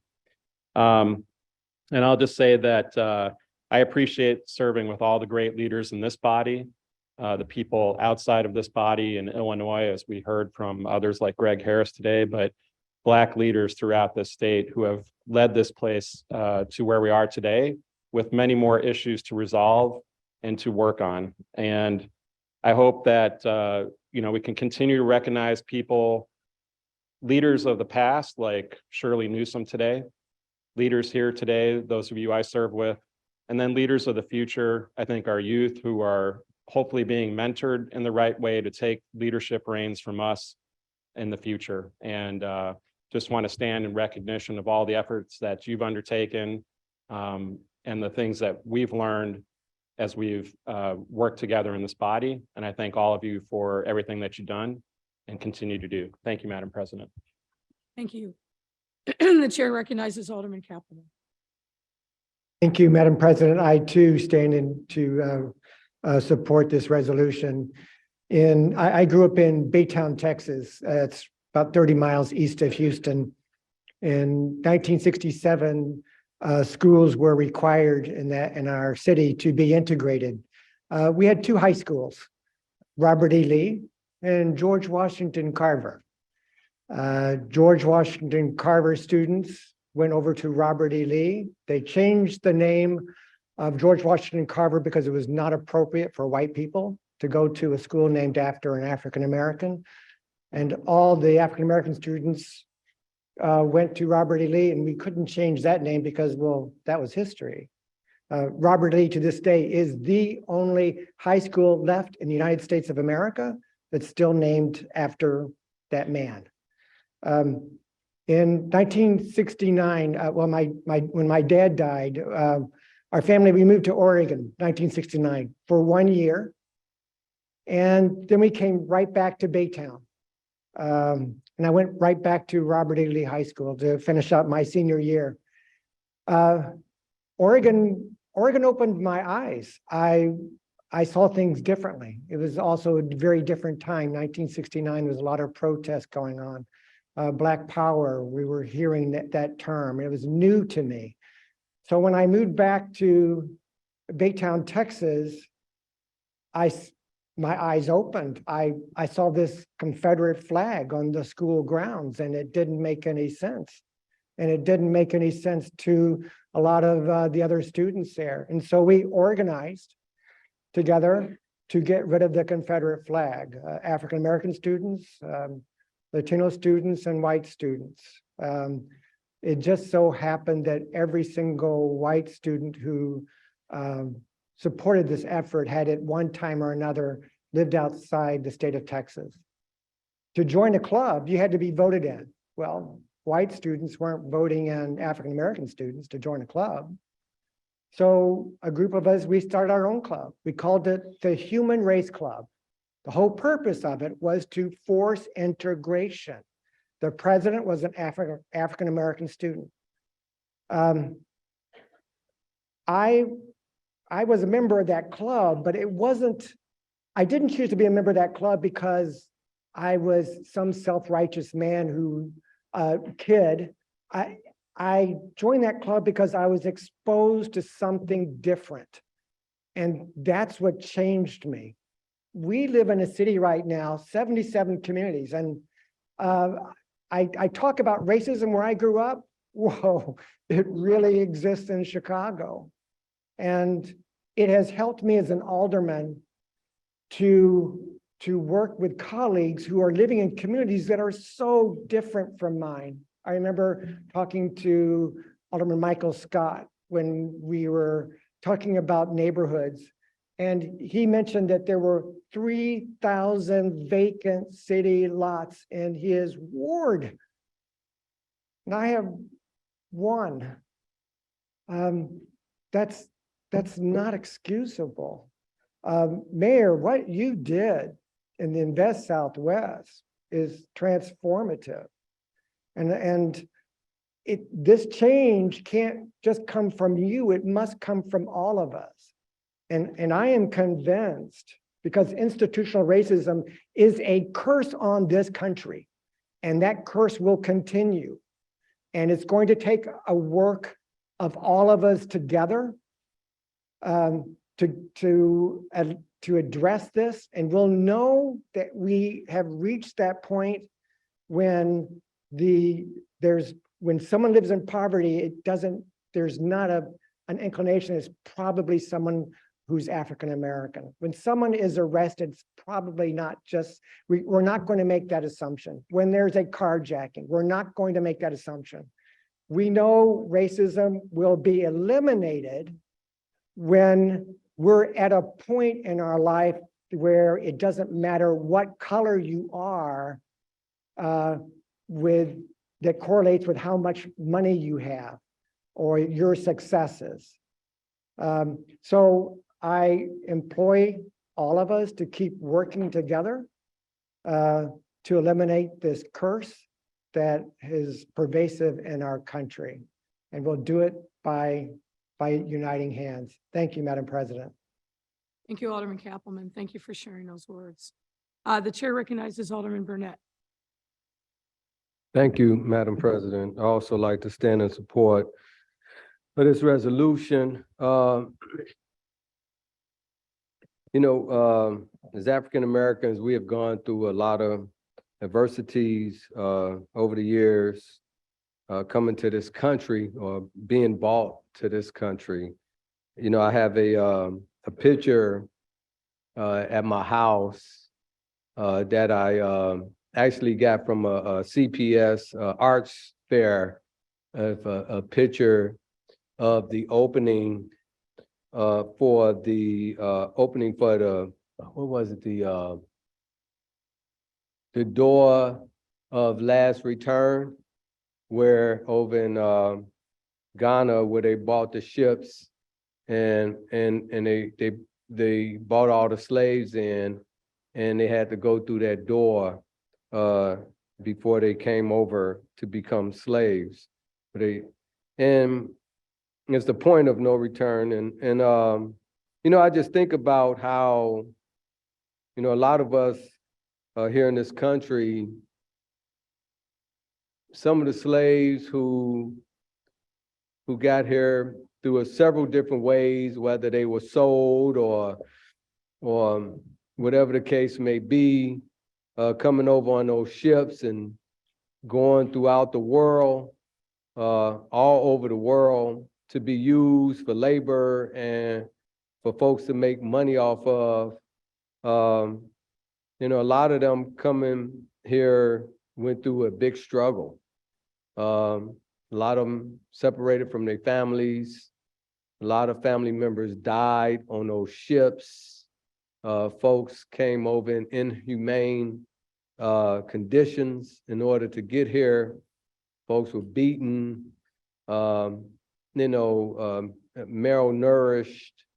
and a lot of things. And every time during this month, I make sure when I speak to young people at these schools and when they have Black History Month events, I always try to let them know we are the survivors.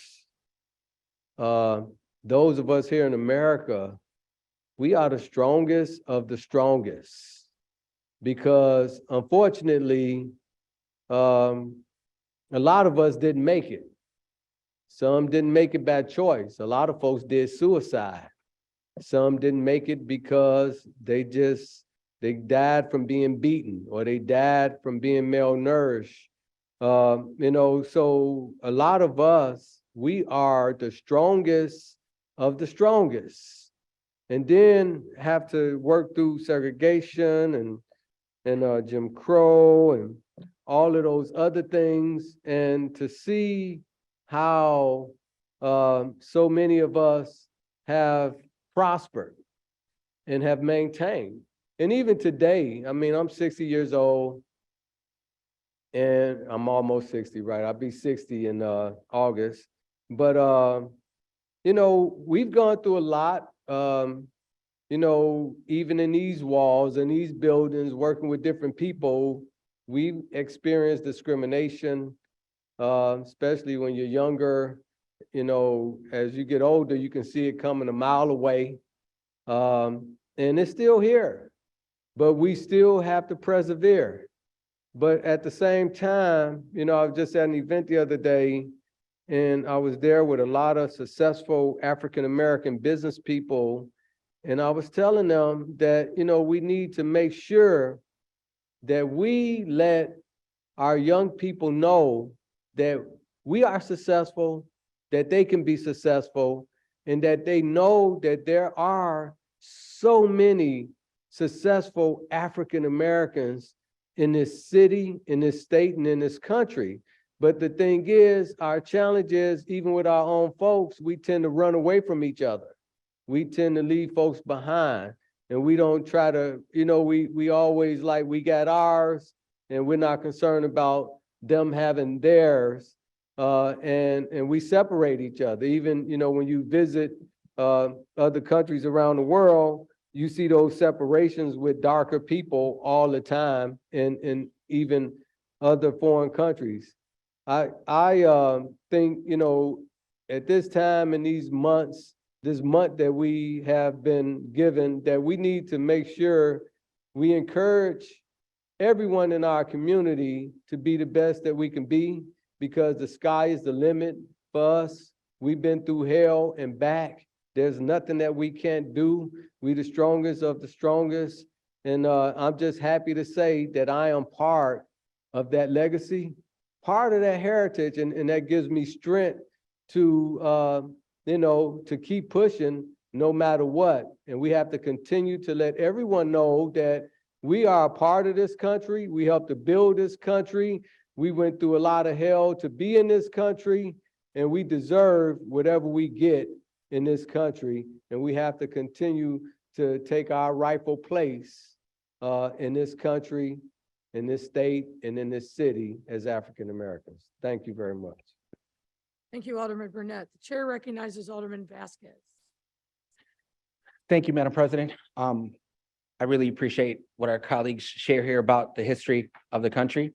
I think I'm more than proud to be associated with this resolution, especially thinking about leadership like Governor DeSantis, who actively works to counter us learning about history, using coded speak and coded language, and watching the evolution or devolution of racism in this country. And I think about that when I think about our city that stands in absolute opposition to that kind of thinking. A city that was founded by a Black Haitian immigrant.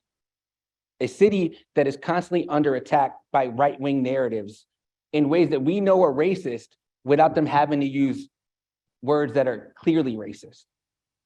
We have to think about what it means in our own city, a city that is made great because of Black Chicagoans throughout its entire history, but also to acknowledge the amount of struggle and challenge we've had here in this city. When you think about the redlining, the segregation, the 100 years of police misconduct, the absolute struggle that people have had to overcome in our city, it is incumbent upon all of us to do our own homework about Black history here in Chicago, because if we don't learn from our history, we are doomed to repeat it. Every decade, we keep having reactionary talk when it comes to public safety without talking about why the communities that people are concerned about are in the positions they're in. It is because of the lack of investment due to racist policies of this very body before any of us here were in it.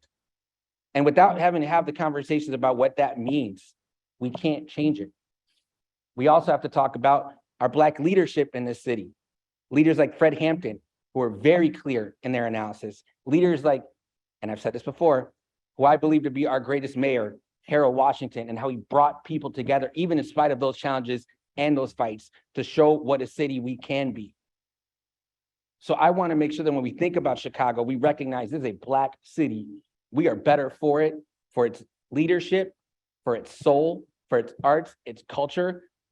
And we should not only think about talking about it during 1 month or during today, because it's a resolution. It is a conversation we should constantly have. When we're looking at legislation, we should think about our own history and how we need to improve to make sure we have a city where people are healing, where we don't see the same level of criminality, of violence, of people being afraid, and we build a kind of city that leads to safety for all by talking about it. And so I am in the debt of so many of our colleagues, members of the Black Caucus, Alderwoman Mitz, to be able to say that in this body in front of everyone, not only for our members to hear, because it's important for them to hear, but for the public to hear. So when we're all having these conversations as we're looking at the next 2 months, it is at the center of what we want our city to be.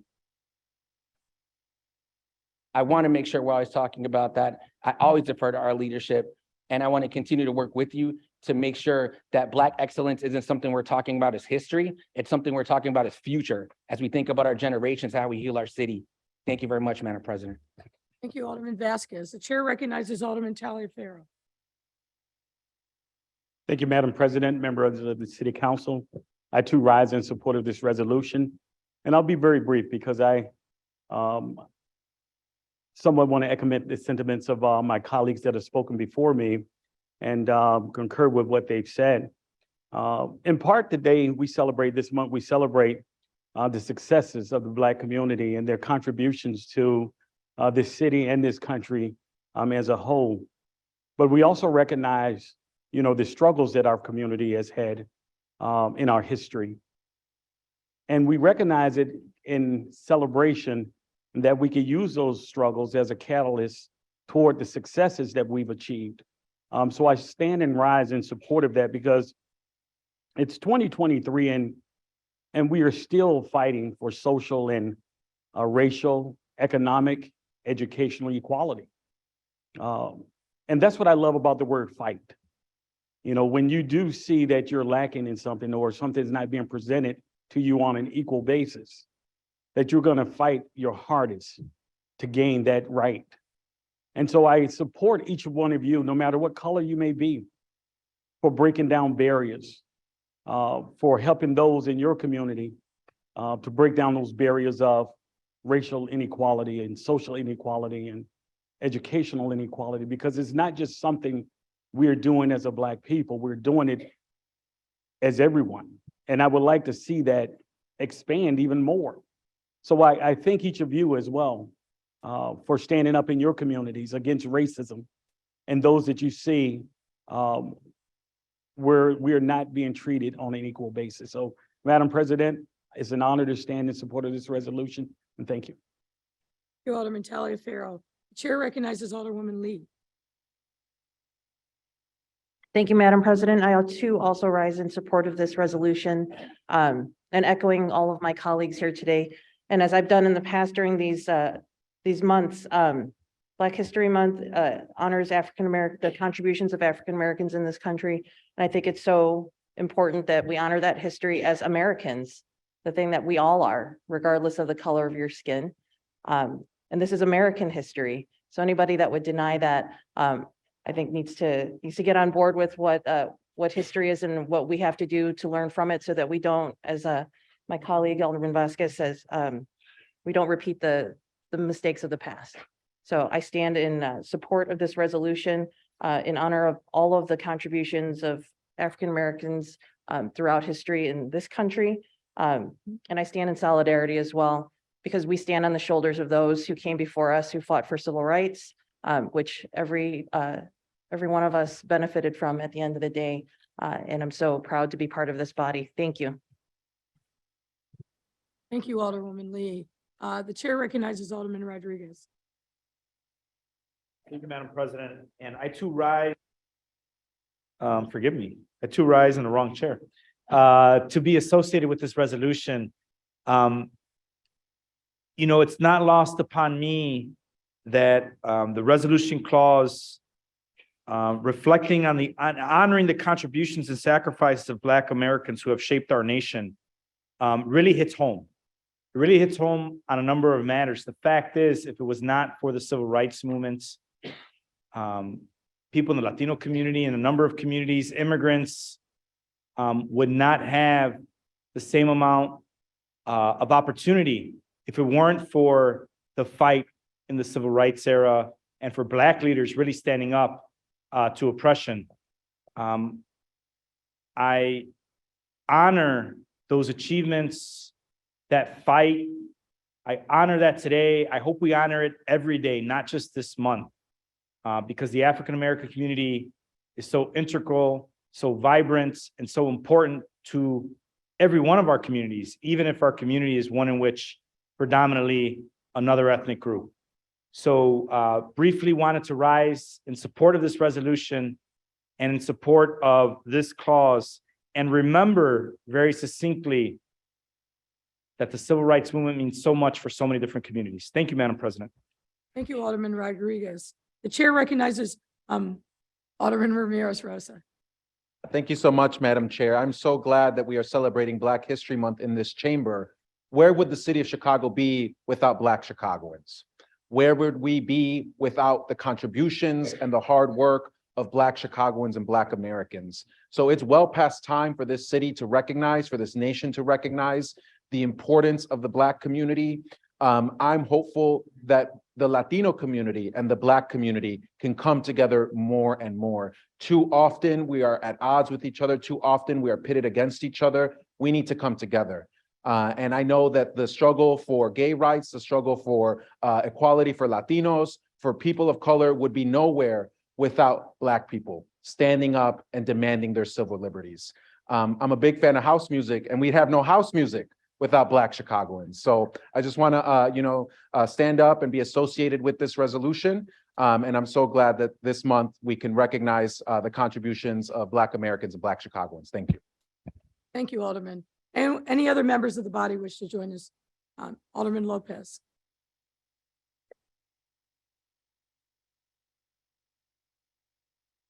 Good morning, Madam President and members of the City Council.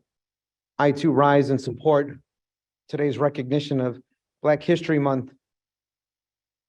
But I think it's important for us to not just give accolades on a piece of paper, but to actually address the issues that we know that the Black community, particularly the Black community in the city of Chicago, faces. I've had the great pleasure of running to represent one of the historic Black communities in the city of Chicago for nearly 10 years, West Englewood. The residents there, while apprehensive at first on my first day walking around the neighborhood, have adopted me as one of their own, and I them as part of my family. As we talk about history, and as we talk about the struggles of the African-American experience, we know and can never lose sight from the slave ships on down to segregation, what that has meant for individuals. For many of our seniors, many of our elders, this is not history that's forgotten in some textbook, but who remember vividly what it was like when they were the first on their block, when garbage cans were flying through their windows, when crosses were being burned in this city as the welcome mat in certain communities. But yet they persevered. They survived, and their families have thrived until now. As one of our colleagues spoke, referring to the values we need to impart in the history that we need to show our youth, we in this body must also do the same. And as I was sitting here listening to a number of my colleagues speak today on the great things that the Black community has done in relation to the city of Chicago, allow me to remind you what the city of Chicago needs to address for the Black community. We still have unresolved issues when it comes to food access in the city of Chicago. We still have an unequal and unequitable procedure in addressing one of the most basic and fundamental needs of humanity, your right to eat, your right not to be hungry. And we see that even still in the greater Englewood community and spreading out from there. We see individuals who we welcome to our city, giving pause to our current residents, feeling as though they have been forgotten while we open our arms to new people with new problems. We have yet to address manners in which we can lift up Black businesses and Black entrepreneurs. Most notably by still not addressing the delays in certification when it comes to being certified as a minority business enterprise. Additionally, when it comes to our minority program, it has been nearly 3 years since its introduction, both in calling for direct payments to subcontractors who are WMBE and often those that cannot float 6 months and delays from their general contractors. But we have yet to take up the issue on whether or not being an American descendant of slavery or a freeman should be its own classification within the WMBE program.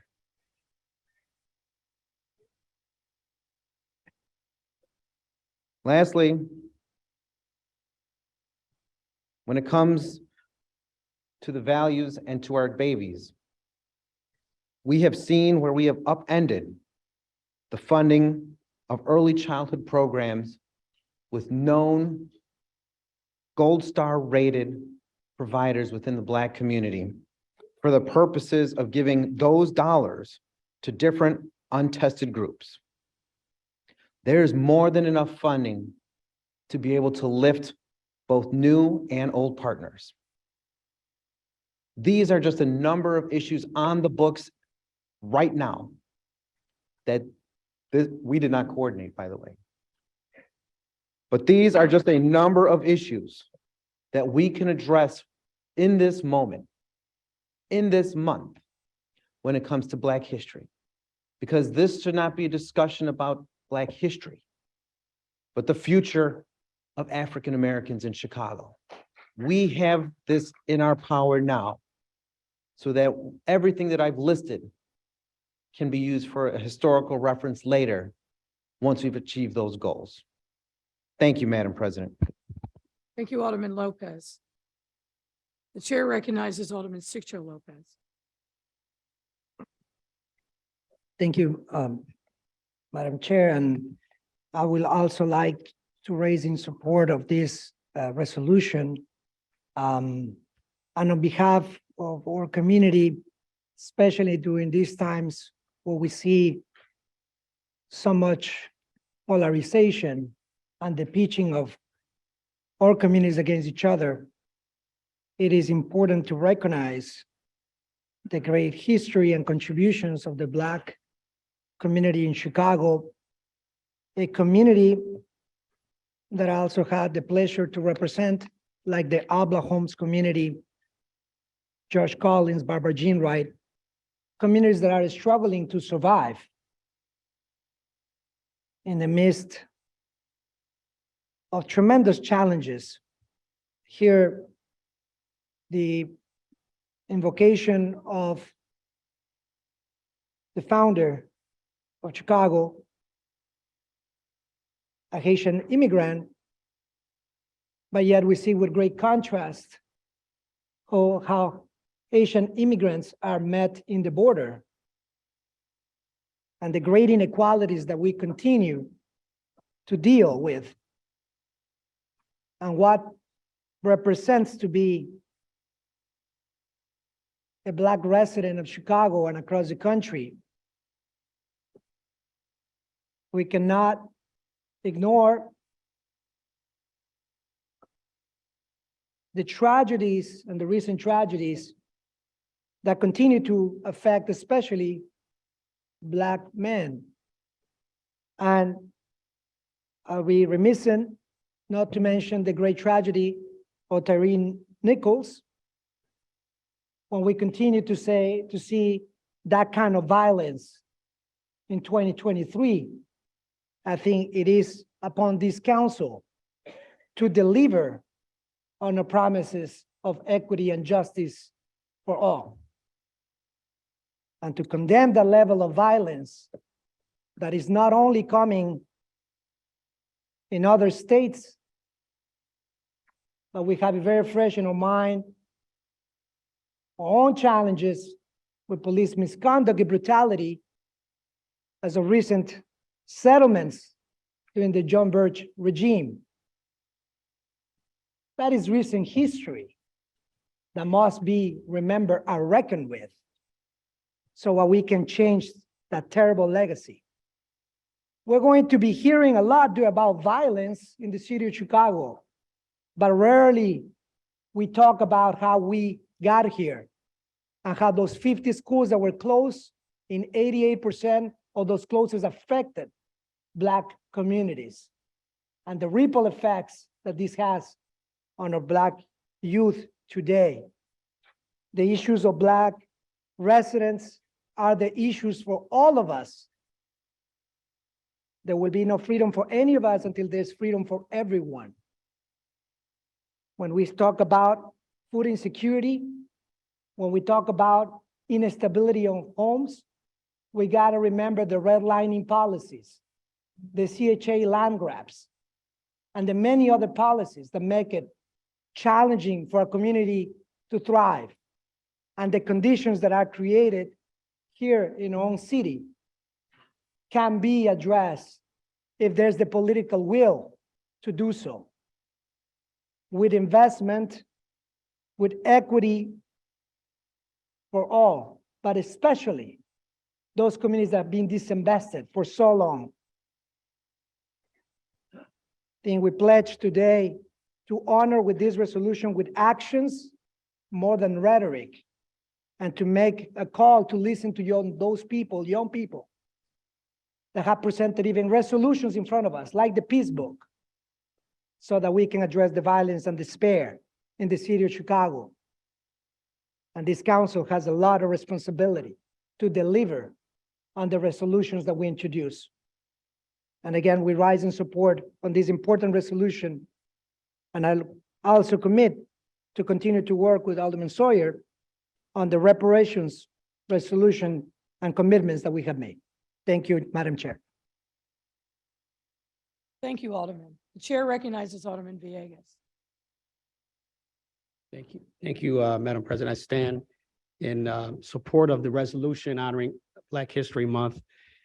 And want to echo some of the comments of my colleague around the discussions that are occurring in those elected officials in other states trying to erase history.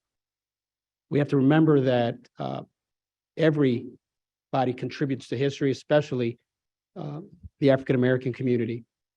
And so I just wanted to stand in solidarity in making sure that as a body that appropriates billions of dollars a year, that we're talking about equity and parity and making sure that every community is rising.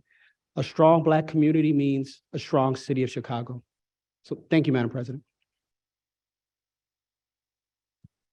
Thank you, Alderman Villegas. The chair recognizes Alderwoman Abarca. Thank you, Madam Chair. I rise in support of this resolution because part of the resolution mentions ongoing oppressions and the advocacy for a self-determined life in a democratic society in the United States and beyond. And the part about the beyond is what struck me the most. Often, at least when I was going through school, we learned about Black History Month, and we had a few Black historical figures that we learned about, but we forget about the achievements and the contributions that were made by African Americans to the rest of the continent and to the not only North America, Central America, and South America. We forget that Afro-Latinos are part of our shared history, and we learn about MLK, but we don't learn necessarily or go into historical depth about the very founder of Chicago, who is Haitian American, who's Haitian, and came to the United States. We don't learn about Vicente Guerrero, who led Mexican independence, but was Afro-Latino. And part of the reason why I stand is because it is not enough to have just one mention of Black History Month. Black history is American history. It is North American history. It is Latino history. And it is not just enough to celebrate it. It is a fight that we have to continue and we have to face and ask ourselves, are we doing enough? So I rise in support of this resolution because of that fight, because there are still so many Afro-Latinos in the rest of our countries, especially those of us who are Latinos who come from other countries, that we do not recognize them, that they do not have the same rights that the rest of their countrymen do. And that's why the work that we do here at City Council is so important, to make sure that the children in Chicago understand that there is a history, a shared history that goes far beyond Chicago and the United States. It goes all the way down to the very tip of Brazil, of Colombia, of Belize, of Mexico. And we have to remember that and teach it to our children so that they do not forget and that we don't forget. Thank you. Any other members of the body that wish to speak to this resolution? As I was listening to you all speak, a famous James Brown song came to my mind. Say it loud. I'm Black and I'm proud. Say it loud. I'm Black and I'm proud. For too long, too many of us, too many of our children have been made to feel that we are lessers because we are Black. I bumped up against racism growing up in the 60s and 70s every single day. I saw it in the eyes of my parents who suffered under the horrific, violent yoke of the Jim Crow South that shaped and formed and limited their lives and their ability to dream big. I saw it every day myself when I was denied opportunities as a young Black child simply because of the color of my skin. We recently celebrated the birth and legacy of Reverend Dr. Martin Luther King, who is the same age as my mother, 94 years old had he lived. People often ask, when Dr. King was here, what would he say about who we are and what we've become in the years since he passed from this earth? As many have said, we have lots to be proud of as African Americans and as Americans, and the progress that we've made. But our journey is not over, far from it. We also have many things that we must continue to work on as a people, but also as a larger community of brothers and sisters, still figuring out how we unite together and build bridges towards each other. Alderman Burnett, I think, said it best. We are strong. We are survivors. Through slavery, segregation, systemic racism, mass incarceration, and so many other things that have denied us the opportunity to really embrace the full vestiges of citizenship. And yet we are here because we, as African Americans, are the epitome of resilience. And yes, there's more work for us to do. But I stand here with all of you and say once again, I am Black and I am proud. Thank you.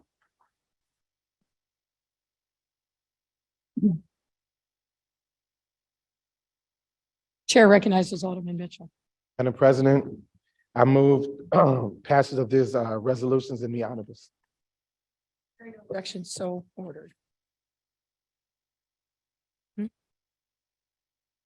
To co-sponsor either the Black History Resolution or any of the others, please make sure that you notify the clerk. Return to the regular order of business. Hearing no objection, so ordered. Next up, ladies and gentlemen, communications. Madam Clerk. Communications from Her Honor, the Mayor, to the Honorable the City Council, City of Chicago. Ladies and gentlemen, the request of Commissioner of Housing, I transmit here with an ordinance authorizing the issuance of tax exempt housing revenue bonds for the benefit of the Preservation Affordable Housing LLC. Your favorable consideration of this ordinance be appreciated. Very truly yours, Lori Lightfoot, Mayor, for the Committee on Finance. Ladies and gentlemen, at the request of a Commissioner of Planning and Development, I transmit here with an ordinance correcting the 62nd amending ordinance, the Administrative Service Agreement with Somer Corps 504 Incorporated. Your favorable consideration of this ordinance be appreciated. Very truly yours, Lori Lightfoot, Mayor, for the Committee on Finance. Ladies and gentlemen, the request of Commissioner of Planning and Development, I transmit herewith ordinances authorizing the execution of intergovernmental agreements with the Chicago Park District to provide TIP funds for improvement at various city parks. Your favorable consideration of these ordinances will be appreciated. Very truly yours, Lori Lightfoot, Mayor, for the Committee on Finance. Ladies and gentlemen, the request of Commissioner of Planning and Development, I transmit herewith an ordinance authorizing the execution of a TIF redevelopment agreement with Dank House to reimburse development costs. Your favorable consideration of this ordinance will be appreciated. Very truly yours, Lori Lightfoot, Mayor, for the Committee on Finance. Ladies and gentlemen, the request of the Commissioner of Planning and Development, I transmit herewith an ordinance authorizing the execution of a TIF redevelopment agreement with One and Only LLC to reimburse development costs of the disposed of city-owned parcel. Your favorable consideration of this ordinance be appreciated. Very to the years, Lori Lightfoot, Mayor, referred to the Committee on Finance. Ladies and gentlemen, at the request of the Executive Director of the Public Building Commission, I transmit here with an ordinance authorizing building and facility-related permit and license fee waivers for the Public Building Commission. Favorable consideration of this ordinance will be appreciated. Very truly yours, Lori Lightfoot, Mayor, for the Committee on Finance. Ladies and gentlemen, the request of the Commissioner of Planning and Development, I transmit here with an ordinance authorizing the execution of a redevelopment agreement with Urban Equities Incorporated for the sale and development of a city-owned property located at 5021 South Wabash Avenue. If you have consideration of this ordinance, be appreciated. Very truly yours, Lori Lightfoot, Mayor, for the Committee on Housing and Real Estate. Ladies and gentlemen, at the request of Commissioner of Planning and Development, I transmit here with ordinances authorizing the sale of city-owned properties under the Adjacent Neighbors Land Acquisition Program. Favorable consideration of these ordinances will be appreciated. Very truly yours, Lori Lightfoot, Mayor, for the Committee on Housing and Real Estate. Ladies and gentlemen, at the request of the Commissioner of Planning and Development, I transmit here with an ordinance authorizing the execution of an agreement with Ebenezer Missionary Baptist Church to provide an Adopt a Landmark Fund. Favorable consideration of this ordinance will be appreciated. Very truly yours, Lori Lightfoot, Mayor, for the Committee on Housing and Real Estate. Ladies and gentlemen, at the request of Commissioner of Planning and Development, I transmit here with an ordinance authorizing the execution of agreement with Greenstone United Methodist Church to provide an Adopt a Landmark Fund. Your favorable consideration of this ordinance will be appreciated. Very to yours, Lori Lightfoot, Mayor, for the Committee on Housing and Real Estate. Ladies and gentlemen, at the request of the Commissioner of Cultural Affairs and Special Events, I transmit herewith the 2023 Annual Special Events Ordinance. Your favorable consideration of this ordinance will be appreciated. Very truly yours, Lori Lightfoot, Mayor, for the Committee on Special Events, Cultural Affairs, and Recreation. Ladies and gentlemen, at the request of the Commissioner of Assets, Information, and Services, I transmit herewith an ordinance authorizing the execution of a franchise agreement and energy equity agreement with Commonwealth Edison Company. After two committees being called, it will go to rolls. Ladies and gentlemen, I transmit herewith appointments to various special service areas. Your favorite consideration of these appointments be appreciated. Committee on Rules.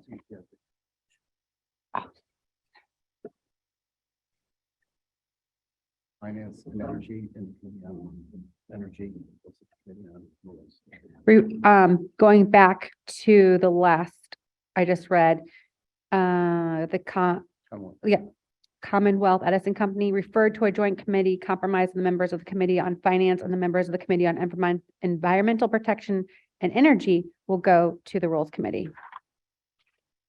Ladies and gentlemen, I transmit here with appointments to various special service areas. Or favorable consideration of these appointments will be appreciated. Very truly yours, Lori Lightfoot, Mayor, for the Committee on Economic Capital and Technology Development. I, City Clerk Anna Valencia, hereby inform the City Council that the following documents were filed in my office relating to the respective subjects designated as follows. Funding loan notification of City of Chicago multifamily housing revenue note, Roosevelt Square Phase 3B, Series 2023A, Series 2023B1, and Series 2023B2. Draft of Chicago Department of Housing Year 2023 Low Income Housing Tax Credit Qualified Allocation Plan. City Treasurer Report regarding overall income on total holdings across all funds held by Treasurer's Office for year 2022. Office of the Inspector General's follow-up audit of municipal depository designation process. I, City Clerk Valencia, also informed the City Council that all those matters were considered by the City Council at the regular meeting held on January 18, 2022, to required by statute to be published in book or pamphlet form, or one or more newspapers were published in pamphlet form on February 1st, 2023, by being printed in full text and printed pamphlet copies of the journal proceedings of the City Council of the City of Chicago. I, City Clerk Valencia, also transmit herewith the following miscellaneous communications and reports requiring city council action. Zoning reclassifications of particular areas which referred to the Committee on Zoning, Landmarks, and Building Standards. Claims against the City of Chicago, which referred to the Committee on Finance, and correction of December 14, 2022 City Council Journal Proceedings, which referred to Committee on Committee and Rules. Your Honor, that concludes the report and communications from the mayor and other city officers.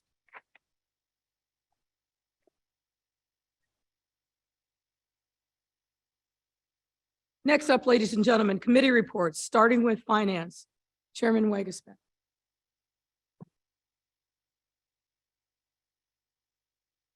Thank you, Madam President. Reporting for the City Council's Committee on Finance, which met on January 31st, 2023. Item number 1 is the communication recommending a proposed ordinance to repeal the TIF redevelopment project and plan amendment ordinances passed in the wrong order. If there's no one wishing to speak, I move to concur with the committee's favorable recommendation by a roll call vote. Madam Clerk.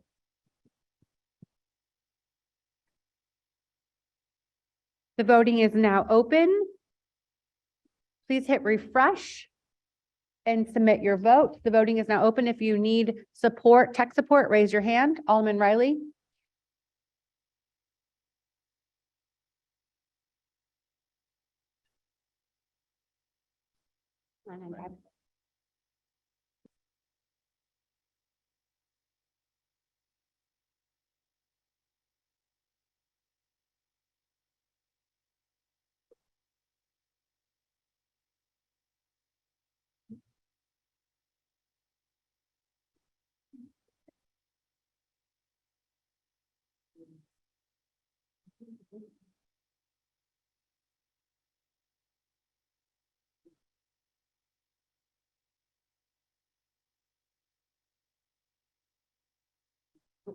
Please hit refresh and submit your vote. If you need support, please raise your hand.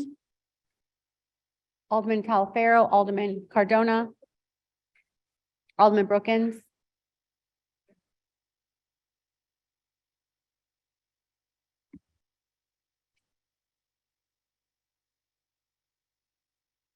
I will now take a voice vote. Alderman LaSpada. Alderman LaSpada, yes. Alderman King is not in her chair. Alderman Brookins. All righty, got it. Alderman Scott.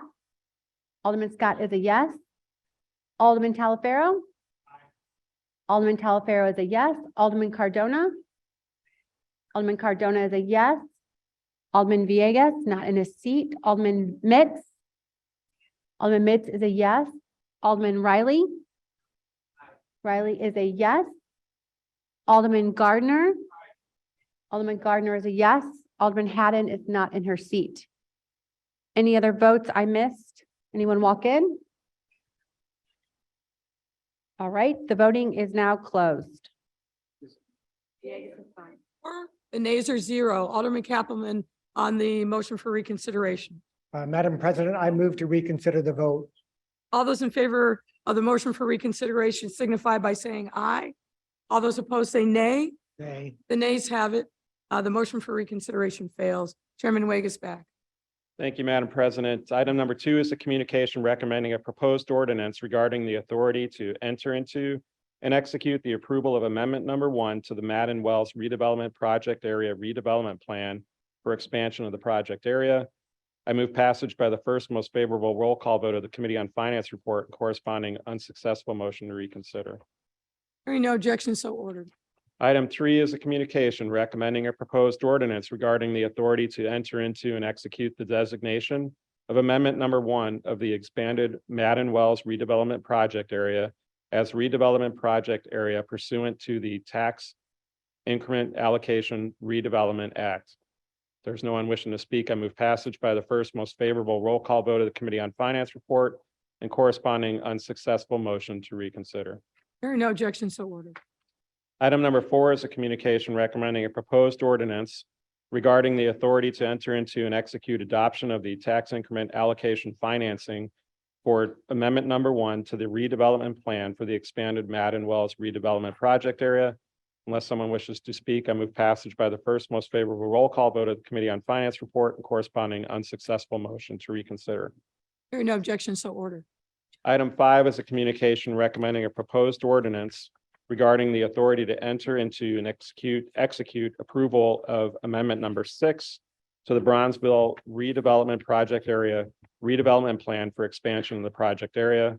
Unless someone wishes to speak, I move passage by the first most favorable roll call vote of the Committee on Finance report and the corresponding unsuccessful motion to reconsider. Hearing no objection, so ordered. Item 6 is a communication recommending a proposed ordinance regarding the authority to enter into and execute the designation of amendment number 6 of the expanded Bronzeville redevelopment project area as a redevelopment area pursuant to the Tax Increment Allocation Redevelopment Act. Unless someone wishes to speak, I move passage by the first most favorable roll call vote of the Committee on Finance report and corresponding unsuccessful motion to reconsider. Hearing no objection, so ordered. Item 7 is a communication recommending a proposed ordinance regarding the authority to enter into and execute adoption of the tax increment allocation financing for amendment number 6 to provide tax increment allocation financing for the enlarged Bronzeville redevelopment project area. If there's no one wishing to speak, I move passage by the first most favorable roll call vote of the Committee on Finance report and corresponding unsuccessful motion to reconsider. Hearing no objection, so ordered. Item number 8 is a communication recommending a proposed ordinance regarding the authority to enter into and execute approval of amendment number 3 to the 43rd Cottage Grove redevelopment plan for expansion of the project area.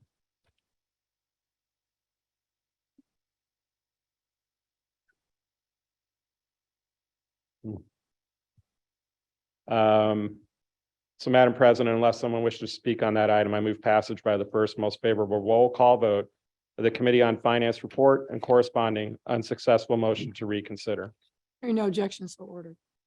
And item number 9 is a communication recommending a proposed ordinance regarding the authority to enter into and execute the designation of amendment number 3 of the expanded 43rd Cottage Grove redevelopment project area as a redevelopment project area pursuant to the Tax Increment Allocation Redevelopment Act. Unless someone wishes to speak, I move passage by the first most favorable roll call vote of the Committee on Finance report and corresponding unsuccessful motion to reconsider. Hearing no objection, so ordered. Item 10 is a communication recommending a proposed ordinance regarding the authority to enter into and execute approval of adoption of the tax increment allocation financing for amendment number 3 to the redevelopment plan for the expanded 43rd Cottage Grove redevelopment project. Unless someone wishes to speak, I move passage by the first most favorable roll call vote of the Committee on Finance report and corresponding unsuccessful motion to reconsider. Hearing no objection, so ordered. Madam President, item number 11 is a communication recommending a proposed ordinance regarding the authority to enter into and execute a redevelopment agreement with the American Blues Theater NFP and provision of tax increment financing assistance in the amount of $2.5 million for the construction of a theater facility at 5627 North Lincoln Avenue, located in the 40th Ward. Unless someone wishes to speak on this item, I move passage by the first most favorable roll call vote of the Committee on Finance report and the corresponding unsuccessful motion to reconsider, with the exception of Alderman Lopez, who wished to be recorded as voting no. With that exception noted, no further objections, so ordered. Item 12 consists of the authorization for the issuance of Chairman charitable. Wiggins back. Chairman Wiggins. Did you raise your hand, sir? Chair recognizes Alderman Lopez. Thank you, Madam President, and again, good afternoon, members of City Council. Yes, I am reaffirming my opposition to this item, not because I believe that this is not a worthy or deserving project in the city's 40th Ward, but as was noted in committee by a number of members, the issue of priority is something that I take exception to. Projects throughout Chicago seem to have a disproportionately unequal chance at getting TIF funds for reasons yet to be determined. We have spoken at length twice in the Committee on Finance with representatives from the Department of Planning and Development. And I want to thank Mr. Jeffries and Chairman Wagaspack for getting me an answer from yesterday's exchange with regards to DPD's recommendations for the use of TIF funds. For the members, you should know that this was actually provided to you this morning with 3 criteria to address what was raised in committee, which was how are determinations made. The 3 categories that we were provided were a demonstration of need and feasibility, alignment with community plans, and alignment with city goals and priorities.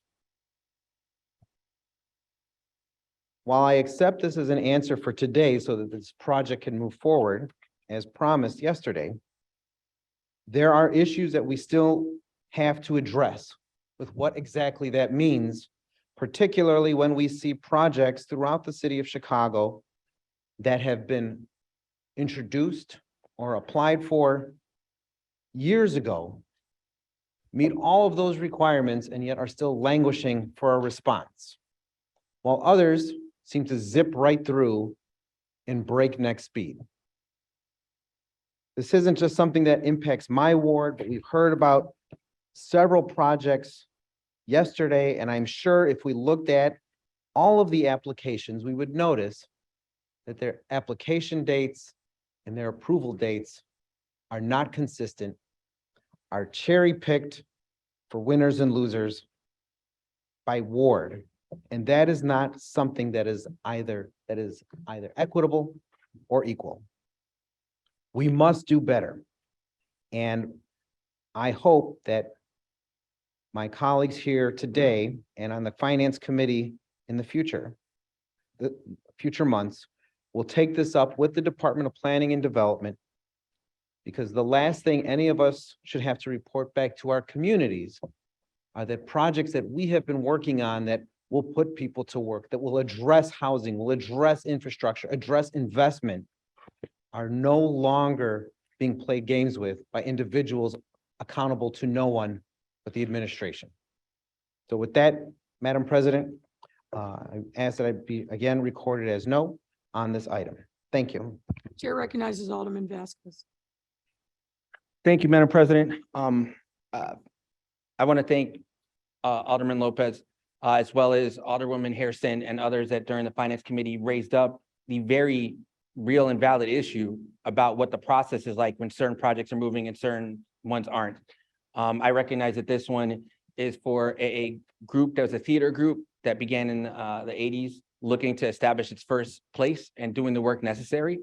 So I appreciate the Alderman also saying, you know, one project isn't the issue. It's about the lack of transparency and accountability in the process. And so I'm grateful for that conversation. And if any of our colleagues seek to work together on legislation to make it more transparent, make it more accountable, make sure people get reporting as to how things are moving and what the holdups are, I welcome it and look forward to working together, because I think it's a conversation we have to have in the city when we talk about prerogative or other conversations. So I just wanted to make sure to be on record for that.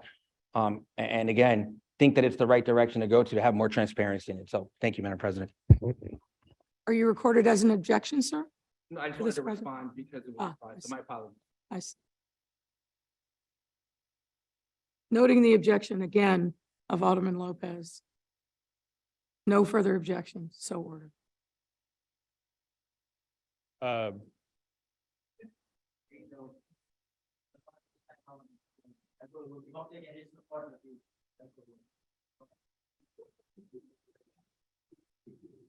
Chairman Wagaspack, please continue. Yes, Madam President, we were already on item number 12. This consists of the authorizations for the issuance of charitable solicitation or tag day permits for Planned Parenthood Federation of America for February 1st through October 14th, 2023. If there's no objection, I ask these items be placed on the omnibus. I'm hearing no objection, so ordered. Did you say And- February 1st to October? Yes. Thank you for that clarification. Moving on to settlements. Item 13 consists of one order authorizing Corporation Counsel to enter into and execute a settlement in the case of Talat Era Imam individually and as independent administrator of the estate of Syed Muhammad Fatah Imam, deceased, versus the city of Chicago in the case number 20L2964 in the amount of $800,000. The item received favorable approval by the committee. Unless someone wishes to speak on this matter, I move passage by the first most favorable roll call vote of the Committee on Finance report and the corresponding unsuccessful motion to reconsider. The chair recognizes Alderman Villegas. Madam President, Madam Clerk, if you could record me as voting yes on item 1 of the finance and the unsuccessful motion to reconsider. So reflected. Hearing no objection, so ordered. And Madam President, that concludes the report of the Committee on Finance. Thank you. Next up, the Committee on Budget and Government Operations, Chairman Dow. Thank you, Madam President and members of the City Council. Reporting for your committee on the Budget and Government Operations, which held a committee meeting on January 25th, 2023. The committee recommends passage of the following items. Number 1, a substitute ordinance concerning an amendment to the annual appropriation ordinance year 2023 within Fund Number 925 for the Departments of Public Health, the Department of Family and Support Services, and the Mayor's Office for People with Disabilities. I move passage of this item by the first favorable roll call vote of the Committee on Finance and associated unsuccessful motion to reconsider. Hearing no objection, so ordered. Item number 2, a substitute ordinance concerning the execution of an intergovernmental agreement with the Public Building Commission regarding accessibility work on various city-owned facilities. I move passage of this item by the most favorable roll call vote of the Committee on Finance and associated unsuccessful motion to reconsider. Hearing no objection, so ordered. That concludes my report. Thank you, Madam President. Thank you, Chairman Dow. Next up, the Committee on License and Consumer Protection, Chairman Mitz. Thank you, Madam President, members of the City Council. I'm reporting for the Committee on License and Consumer Protection. We held a virtual meeting on January the 30th, 2023. The following item were passed by the committee. Item number 02023-263, an ordinance to amend the municipal code designating the 26th precinct of the 23rd ward as restricted residential zone, prohibiting home cultivation and new or additional cultivation center, craft brewers and processing, infusers, dispensaries, and transporting organization. I move that the City Council concur in the recommendation of the License Committee and pass this item by the same roll call vote as item number 1 of the Committee on Finance report and the same unsuccessful motion to reconsider. Hearing no objection, so ordered. Item number 2, 02023-613, an ordinance renewing restricted residential zone pursuant to chapter 4-17 of the municipal code. Alderman Quinn, 13th Ward. I move passage of the item by the same motion if there is no objection. Hearing no objection, so ordered. There were 7 ordinances regarding moratoriums in the 24th Ward, 35th Ward, 42nd Ward, 44th, and the 50th Ward. I move passage of these items by the same motion if there is no objection. Hearing no objection, so ordered. That concludes my report, Madam President. Thank you, Chairman. Next up, the Committee on Public Safety, Chairman Taliaferro. Thank you, Madam President and members of the City Council, reporting for your committee on public safety, for which a virtual meeting was held January 30th, 2023. There was one item before the committee to which the committee recommended do pass. An ordinance 2023-904 for the amendment of municipal code 4-68-080, recommending rules for private ambulances in chapter 8-4, adding new section 8-4076 regarding assault against emergency workers. Madam President, if there's anyone wishing to speak on this item, and if not, and there are no objections. Recognizes Alderman O'Shea. Thank you, Madam President. Thank you, Chair. The onus of this ordinance was because I was stopped by a Chicago firefighter, paramedic, a few months ago. He told me a story about how attacks on medics responding to 911 calls, rendering aid, was on the rise. I quickly reached out to Local 2. Parallel to that, I did my own research. Found a study by the Center for Disease Control. Yes, in fact, attacks on medics across our country is significantly up the last few years. I thought it was important that we strengthen any laws on the books, any ordinances on the books to protect our first responders. Over the course of the last 2 days, I've been approached by some of my colleagues and some organizations, including NAMI, American Civil Liberties Union, and others, who have concerns. I want to be clear to everybody in this room.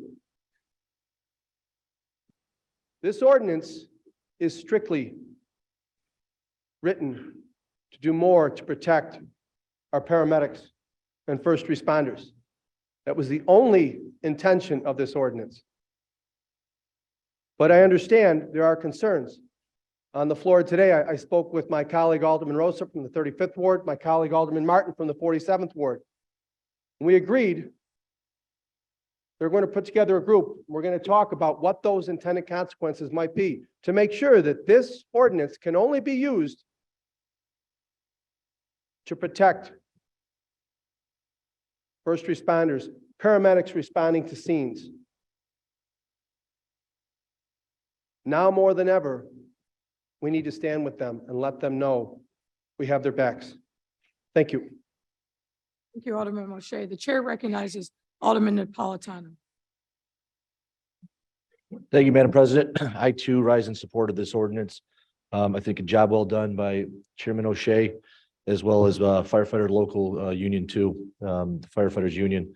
I'll make mine quick firsthand. I know Jim, Nick, my president in the back, have been on the other side of this and have seen how dangerous it is out there and what can happen to our paramedics. In my case, it was an EMT riding on an EMT ambulance or just a firefighter on a rig, whether it's an engine or a truck.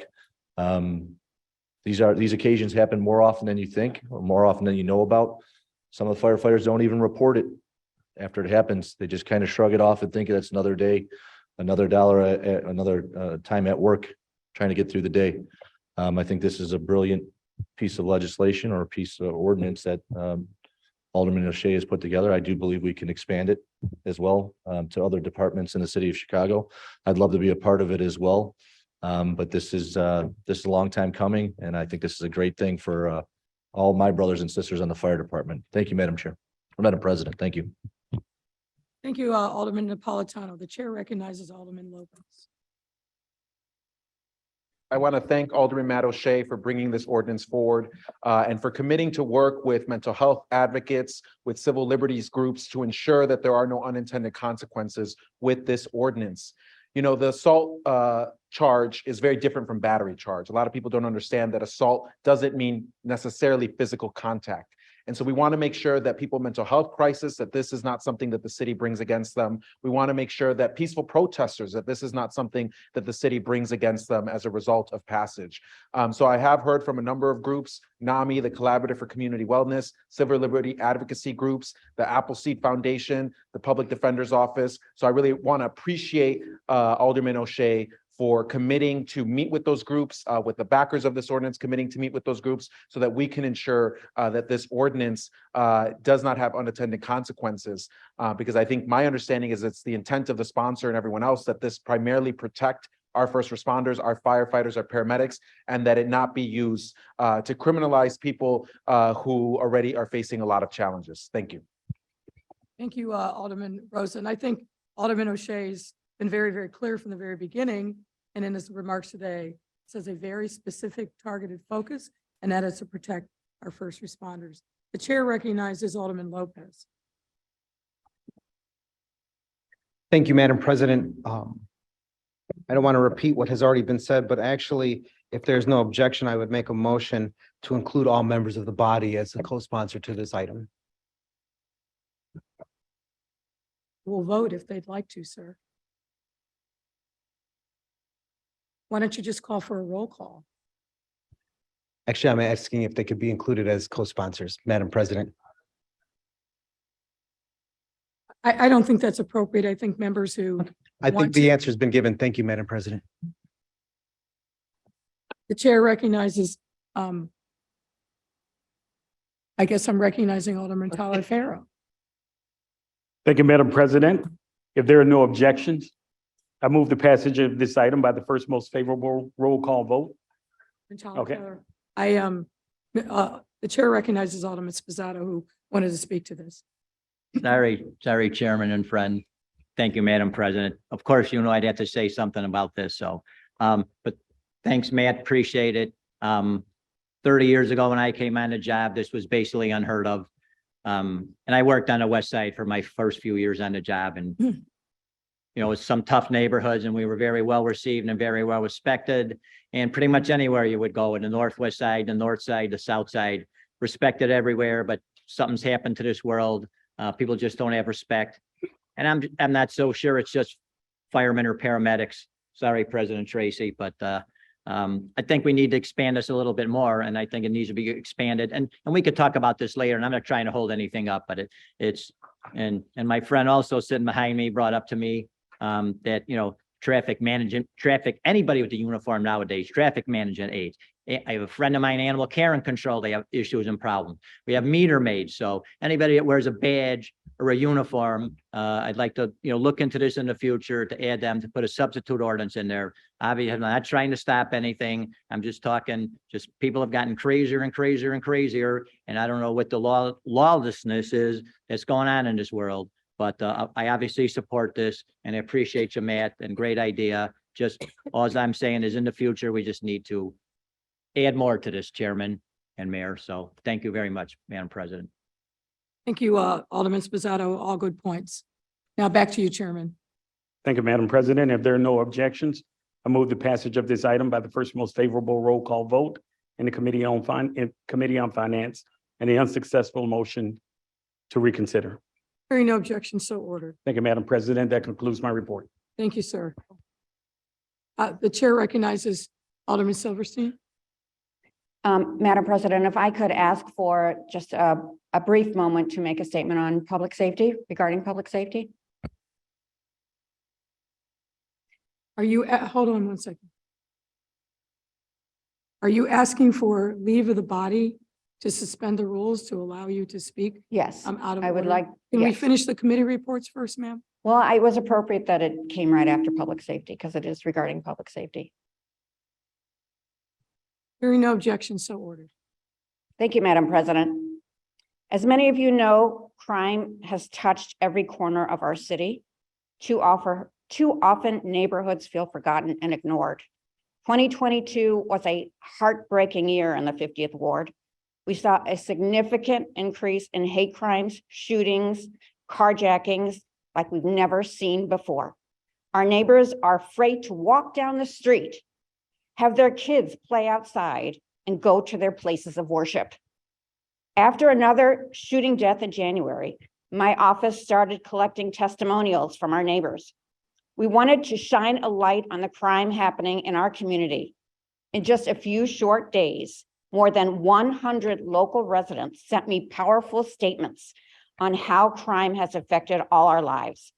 Now, 2 weeks later, that number stands at more than 200. As I told my constituents, I would present them to you, Mayor, and I'm here to do that today. I look forward to working with the council, with you, Mayor, and with the Chicago Police Department to help address these issues. We must come up with solutions. We all deserve to feel safe in our neighborhoods in the city. Thank you. And Alderman Silverstein, as you and I have talked about at length multiple times over the last few weeks, it's important for you to get to know your district commanders. It's important for you to get to know and actually know your deputy chief of patrol and to work with them in the first instance. And I keep encouraging you to do that. I've appreciated the opportunities to be in your community at community roundtables, but in the first instance, you really do need to work with the local police and commanders, and it'd be great if you supported the police and the funding that is necessary to keep them strong, to keep them healthy, and to make sure that we can continue to hire resources to support all of our 50 wards. Thank you, Alderman. And that's what I've been doing, Mayor. I Thank you, speak to my thank you, Alderman. commanders almost every single day. Thank you all. I'm a huge supporter of them. And this is a very important matter in my community. Thank you, Alderman. And I'm sure that if you, because of the importance, you'll continue to actually vote for the resources that support the police. You can wait. We're going to continue on with committee reports. You can hand it to staff. Next up, the Committee on Transportation and Public Way. Chairman Brookins.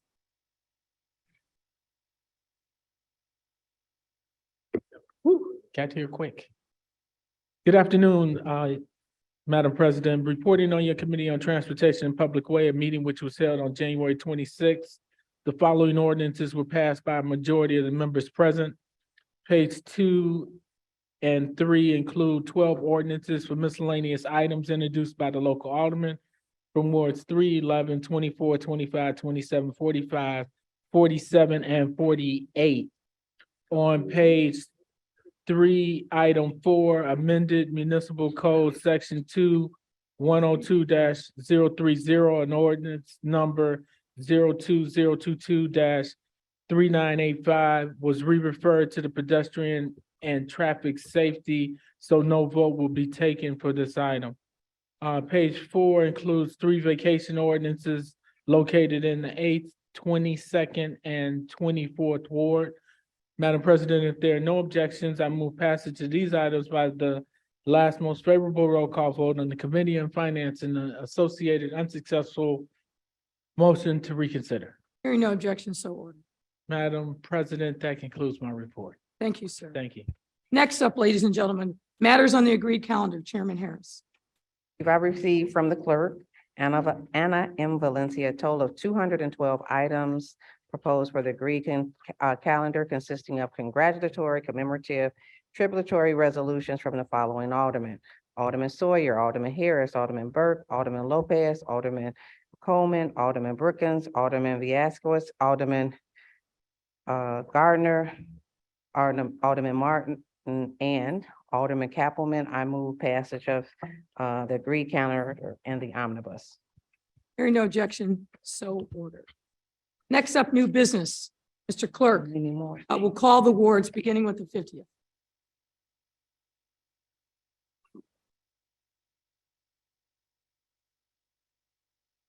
Claims, fee permits, license fee exemptions, which are referred to the Committee on Finance. Zoning amendments, which are referred to the Committee on Zoning, Landmarks, and Building Standards. Traffic regulations, traffic control signals, and traffic signs, which are referred to the Committee on Pedestrian and Traffic Safety. Grants of privilege on and over the public way, which are referred to the Committee on Transportation and Public Way. An exemption from physical barrier requirement for commercial driveway alley access for parking facilities, which are referred to the Committee on Transportation and Public Way. Alderman Osterman has a proposed ordinance for amendment of municipal code, section 4-60-022, to allow additional alcoholic liquor licenses on portions of North Broadway and West Glen Lake Avenue, which is referred to the Committee on License and Consumer Protection. Alderman Martin has proposed resolution to call for public hearings on adoption of ranked choice voting for Chicago's municipal elections, which is referred to the Committee on Ethics and Government Oversight. I'm sorry, Alderman, I didn't hear you. 2 committees have been called: the Committee on Ethics and Government Oversight and the Committee on the Budget and Government Operations. The matter is referred to the Committee on Committees and Rules. Alderman Martin and Alderman Ramirez Rosa have a proposed ordinance for amendment of municipal code Title II by adding a new chapter 2-166 entitled Transparency in Long-Term City Contracts, which is referred to the Committee on Environmental Protection and Energy. Alderman Kappelman has a proposed ordinance for amendment of municipal code chapter 2-8 by adding a new section 2-8-090 to require quarterly reports from Department of Family and Support Services on efforts to address homelessness, which is referred to the Committee on Health and Human Relations. Alderman Tunney has a proposed order for issuance of a permit for signboard at 2844 North Broadway, which is referred to the Committee on Zoning, Landmarks, and Building Standards.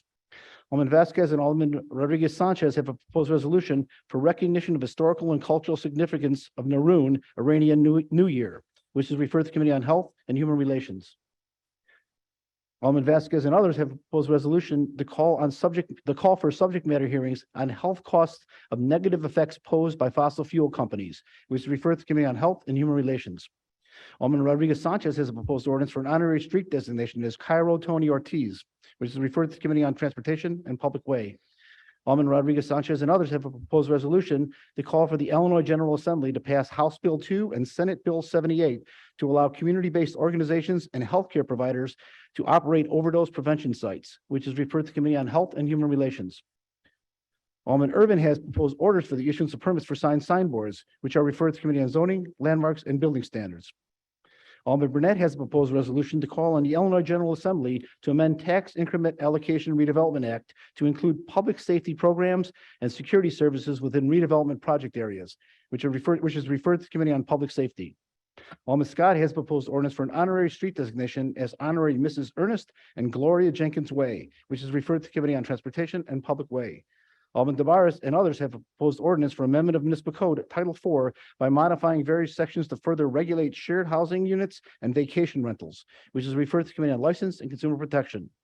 Alderman Rodriguez has a proposed order for the issuance of a permit for signboard at 2637 South Pulaski, which is referred to the Committee on Zoning, Landmarks, and Building Standards.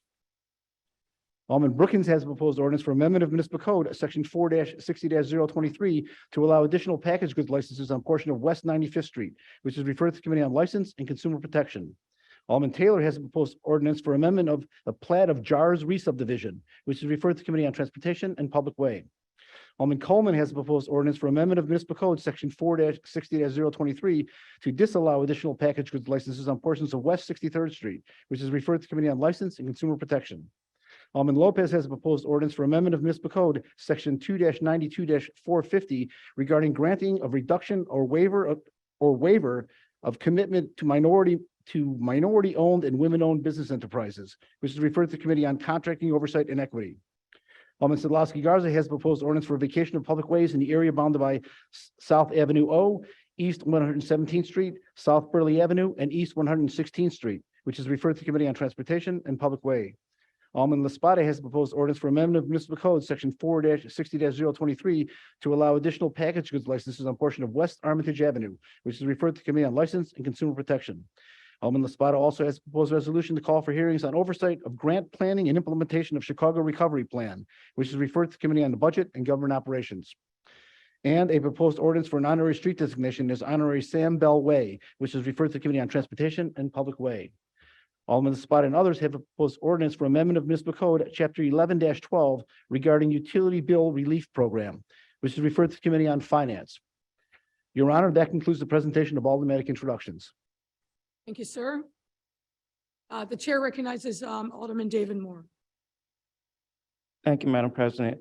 I would like to suspend the rules for the reading and recognizing of a memorial resolution that I submitted to the clerk's office on behalf of this body for the life of Larry Rogers Jr. Senior. I said senior. I said senior. I said junior senior. I'm sorry. Thank you. Memorial resolution celebrate the life of Larry R. Rogers Jr. Rogers Senior. Where Larry Rogers Sr.'s loving family man, fierce advocate, and trailblazing attorney passed away on January 19th, 2023 at the age of 75.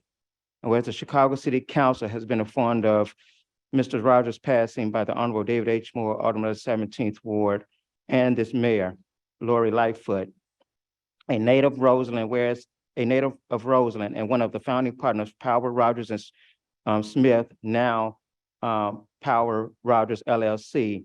Larry Rogers Sr. dedicated his nearly 40-year career to representing the most difficult personal injury and wrongful death cases, championing the rights of the little guy and fighting for those who cannot fight for themselves.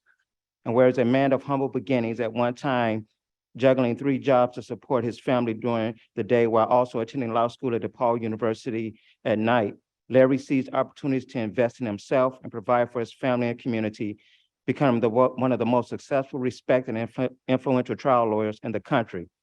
Whereas while working at the gas station across from Comiskey Park, Mr. Rogers met Joe Power Jr. and the two became fast friends.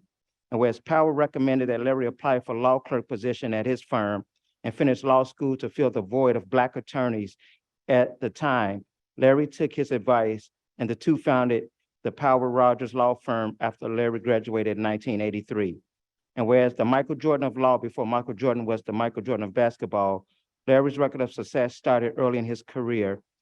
In his very first trial in Cook County, he won a $27 million verdict involving syntax baby formula shortly after the Department of Justice declined to press charges against the company whose product was tied to learning disabilities, the largest personal injury verdict in Illinois history at the time. And whereas later Larry recovered many multi-million-dollar personal injury verdicts and settlements, including winning $55 million for a brain-damaged woman, the largest malpractice verdict that went to judgment in Illinois history. A leader in the legal field, Mr. Rogers was elected president of both the Cook County Bar Association and the Illinois Trial Lawyers Association, serving as the latter's first Black president. Mr. Rogers was also recognized nationally as a highly skilled personal injury litigator and was named one of the 10 most influential Illinois lawyers by American Lawyer Media and one of the nation's top 10 litigators by the National Law Journal. Whereas during his distinguished career, in addition to membership in the Chicago Bar Association, the Cook County Bar Association, the American Bar Association, the Association of Trial Lawyers of America, and the Illinois State Bar Association, Larry Rogers Sr. was honored with numerous awards, including the Distinguished Alumni Award from St. Xavier University, the DePaul University College of Law Alumni Award for outstanding service to the legal profession, honorary doctorate degrees from DePaul University College of Law and St. Xavier University, the John Paul Stevens Award, the Chicago Bar Association's highest and most prestigious award, the Leonard M. Ring Lifetime Achievement Award awarded by the Illinois Trial Lawyers, and the Earl B. Dickerson Award from the Chicago Bar Association, which honors outstanding minority lawyers whose careers at the bar emulate courage and dedication to making the law the key to justice for all in our society. Whereas a passionate mentor who believed in the adage, "You can't be what you can't see," and opening up opportunities for others, Mr. Rogers actually gave back to his communities whether advising young lawyers how to succeed, for hosting annual congratulating dinners for valedictorians and salutatorians from the Inglewood neighborhood and their parents. And whereas his advice to young lawyers was simple but powerful: work hard, maintain your integrity, and be willing to associate with others in your field, get to meet them and learn from them, whether they are African-American or whites or whatever their ethnic background may be. And whereas a firm believer in the uplifting power of education, Mr. Rogers served on the board of numerous educational institutions, including St. Xavier University, Push for Excellence, Providence St. Mel, the University of Illinois Chicago School of Law, formerly John Marshall Law School, DePaul University, and DePaul University College of Law, and city colleges. And whereas Larry was the patriarch of 3 generations of lawyers with 7 relatives working in the legal field, his son, Dom, is an injury attorney. His grandson, Dominic, is an injury attorney. His son, Larry Rogers Jr., is an attorney and partner at his father's firm. His daughter, Anne Marie, is a court reporter. His stepson, Frederick, is an attorney. His niece, Cameron Colden, is an employment attorney. His nephew, Sean, works as a real estate litigation. And his grandson, Trevor, now works for an injury law as well. Continuing the family tradition, his grandfather, Aaron Rogers, also recently accepted into several law schools. And whereas when not in court, Mr. Rogers could often be found near the court at the United Center as Chicago Bulls season ticket holder, Mr. Rogers is also a huge Bears fan and enjoys spending time on his Sea Ray sport boat on Lake Michigan, which he occasionally looked to Florida and the Bahamas for vacation. And whereas Larry was a great friend, lawyer, and law partner, but most importantly to him was being a wonderful father, grandfather, and human being, everyone who knew him best loved him more, and he will be sorely missed by his family, friends, and colleagues. And we will be remembered for the indelible mark he made on the legal profession. Now therefore be resolved that the mayor and the member of the city council of the city of Chicago gathered here this first day of February 2023, do hereby extend our condolences to the family and friends of Larry Rogers Sr.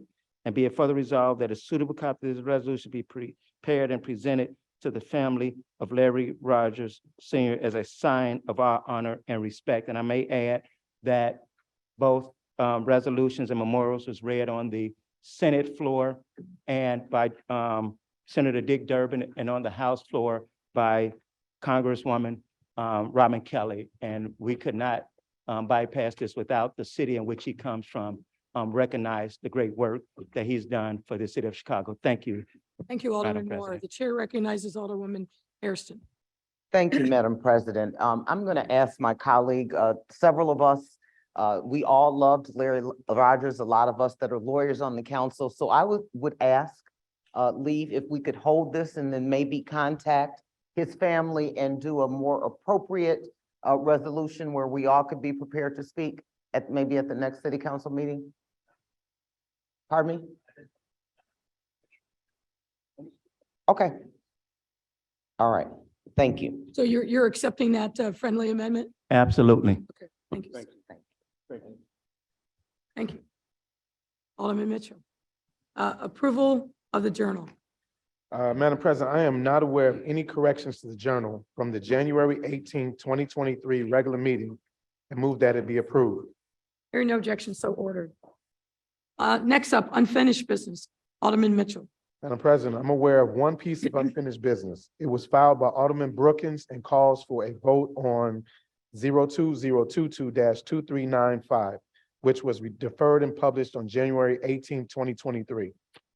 The chair recognizes Alderman Brookins. Thank you, Madam President. Before I go to the old business, just so that the record is clear, when I read my report on page 3, item 4, amendment to municipal code section 2-102-030, the ordinance number 02022-3985 that was re-referred to pedestrian and traffic safety.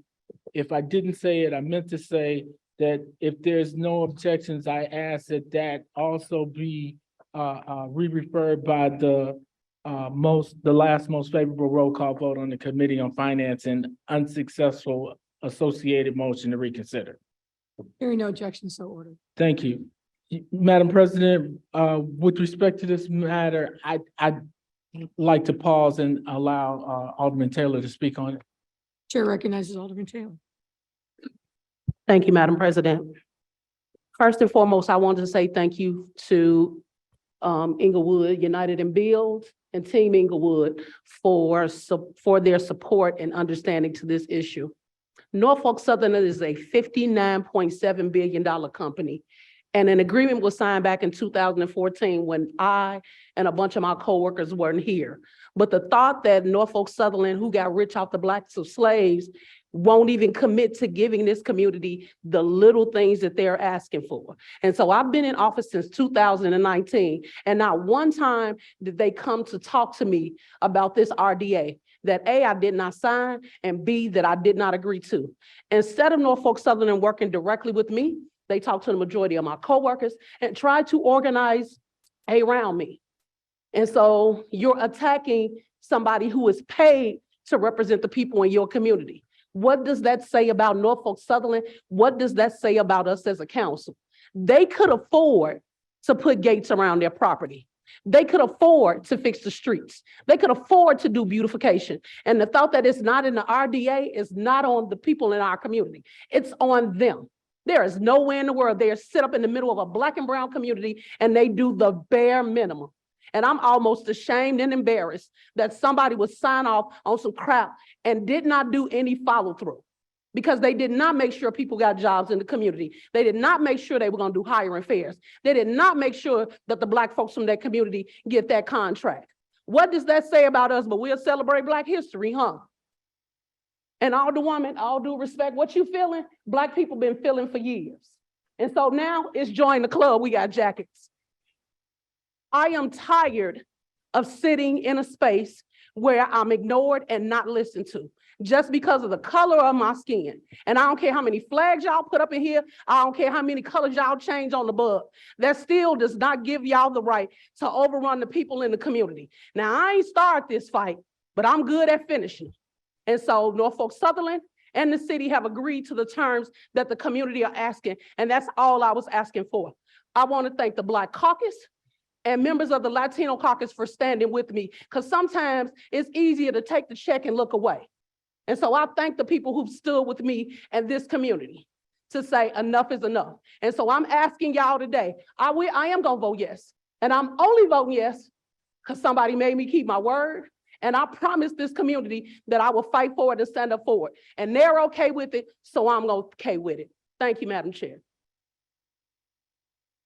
Chairman Brookins. Thank you, Madam President. Madam President, I want to commend my colleague and my member, Jeanette Taylor, for her tireless advocacy with respect to this.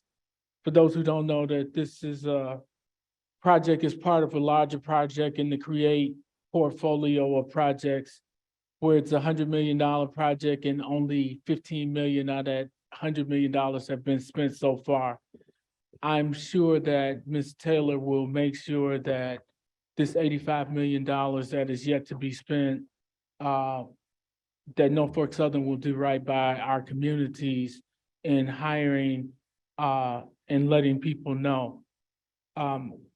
This is a great project, a much needed project for the vitality of the city of Chicago in getting traffic in and out, train traffic in and out and around our city. So, Madam President, if nobody else wants to speak, I move that this passage of 2395 regarding vacation of public streets and alleys. Time, so the record is. I got it. I move for passage of 2395 regarding vacation of public streets and alleys for the expansion of Norfolk Southern Railways 47th Street Intermodal Facility, which was deferred and published at the January 18, 2023 City Council meeting by the first most favorable vote of the Committee on Finance and the associated motion to reconsider. Hearing no objection, so ordered. Oh, I'm sorry. The chair recognizes Alderman Kaplan. Thank you, Madam President. Just a question. This is Black History Month. And it's so important that we correct the wrongs that have occurred. And I commend Alderwoman Taylor for doing that. We're also charged with acting in a fiduciary manner. So I need to hear from corporate counsel. Would this subject the city to a lawsuit that we could lose? What are you talking about? Come on. Reversing this? We're passing it. Alderman Kaplan, I just asked for clarification of your question. Are you asking whether or not a vote yes to approve this? Yes. I'm.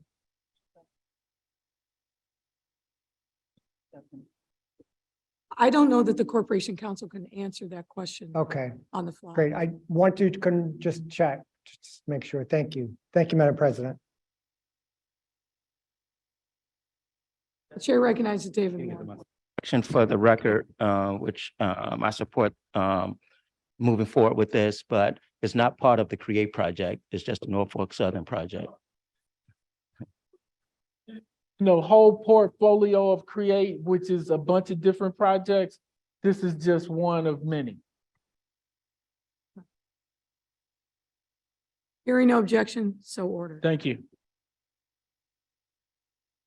Alderman Mitchell, are you aware of any other unfinished business? Alderman Mitchell. I'm aware of one piece of no, I'm sorry, hold on, Chair. I'm not aware of any further unfinished business. Thank you. Next up, miscellaneous business. Alderman Mitchell. All right, there was one notice filed pursuant to Rule 41, but has since been withdrawn. I'm not aware of any further miscellaneous business. Sir, the date and time of the next meeting? I handed up an ordinance to the clerk setting the date and time of the next meeting. Madam Clerk. Be it ordained by the City Council, City of Chicago, Section 1, the next regular meeting of the City Council, City of Chicago shall be held on Tuesday, February 7th, 2023, beginning at 1:30 p.m. in the council chamber on second floor, City Hall, 121 North LaSalle Street, Chicago, Illinois. Section 2, this ordinance shall take effect and be forced from and after its passage. Tuesday, February 7th, 2023, beginning at 1:30 p.m. Alderman Mitchell. Nope.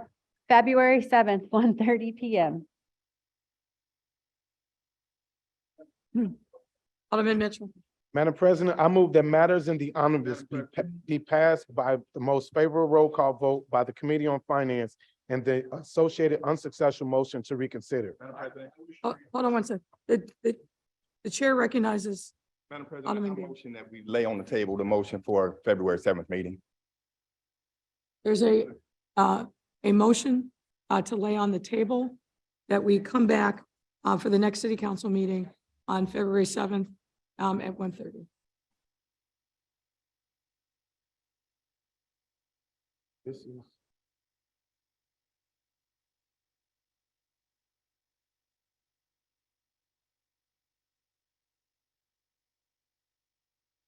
People are clear. A yes vote is to not return on February 7th.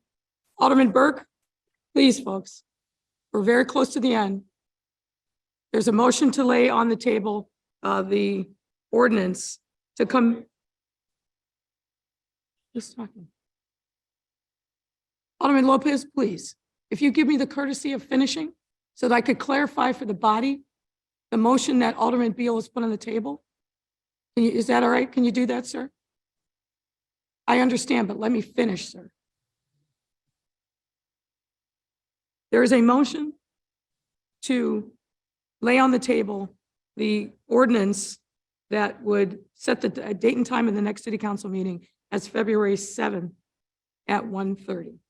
A yes vote is to not come back on February 7th to attend to an item of unfinished business. A no vote is to come back on February 7th at 1:30. There's been a call for a roll call vote. Madam Clerk, can you just open up the electronic voting? Creating it.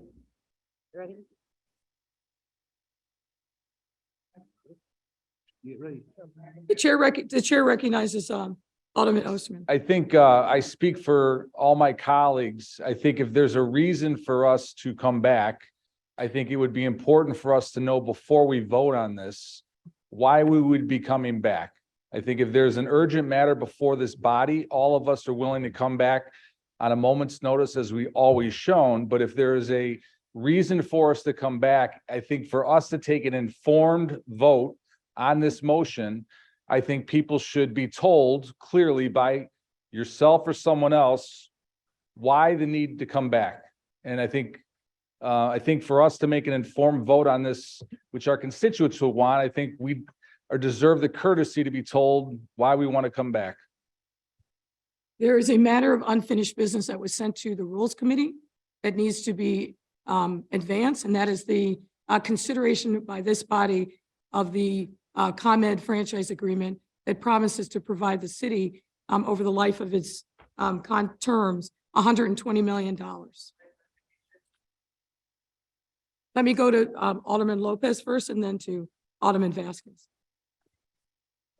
Thank you, Madam President. As a point of information, Alderman Mitchell stated there's no unfinished business before this body. This is new business.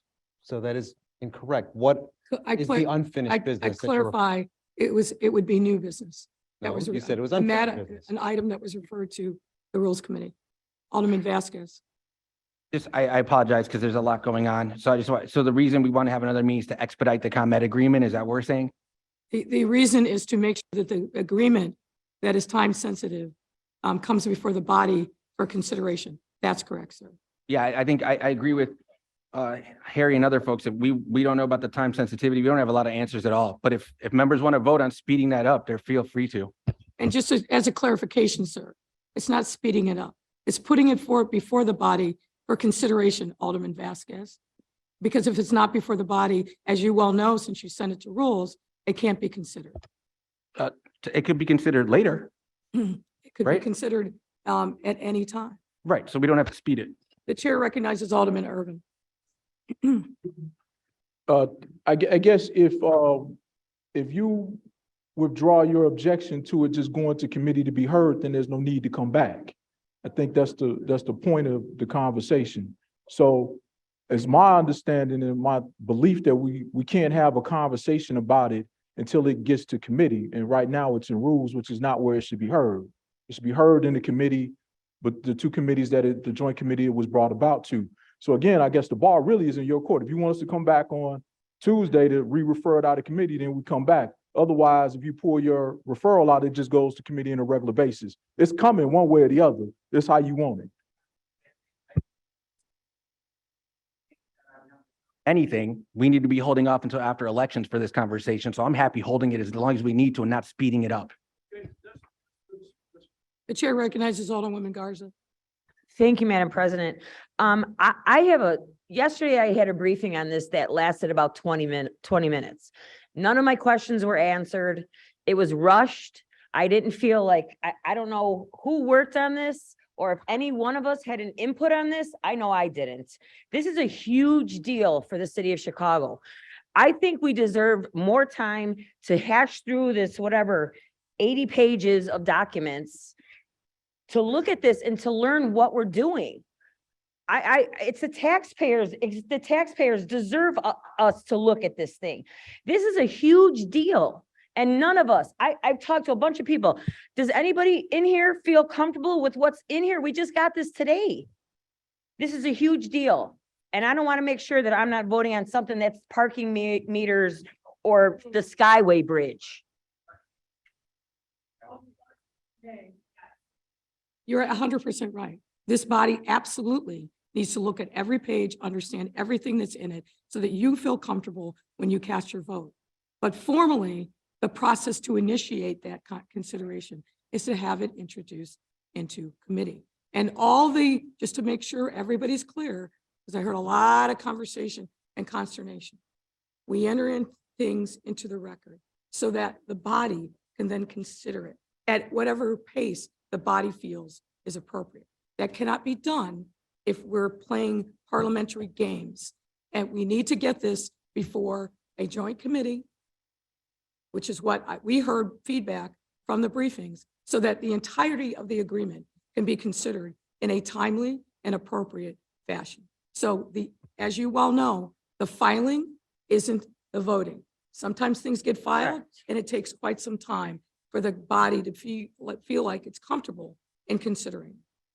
I agree with you. I understand the procedure, Madam President, but yesterday, none of our questions were answered. And I don't know how long, there's so many questions that we have, a lot of us have in regards to this, that I think, what is the rush? And the briefing. All the more reason why we should proceed. We should have a subject matter hearing on this thing, And perhaps that We will, didn't. that perhaps that will be what the committee determines, but it can't do any of those things. I if the for matter one don't isn't feel filed comfortable, before. so. The vote no. The chair recognizes Alderman Martin. Point of clarification, can we not just have a rules committee meeting to reassign it? I'm curious why a special city council meeting is needed in lieu of that. It has to be referred then. The rules committee certainly can meet, and I believe that Chairman Harris has scheduled a rules committee meeting. Then it needs to be forwarded to the appropriate committee. That's the way our rules work, by action of the city council.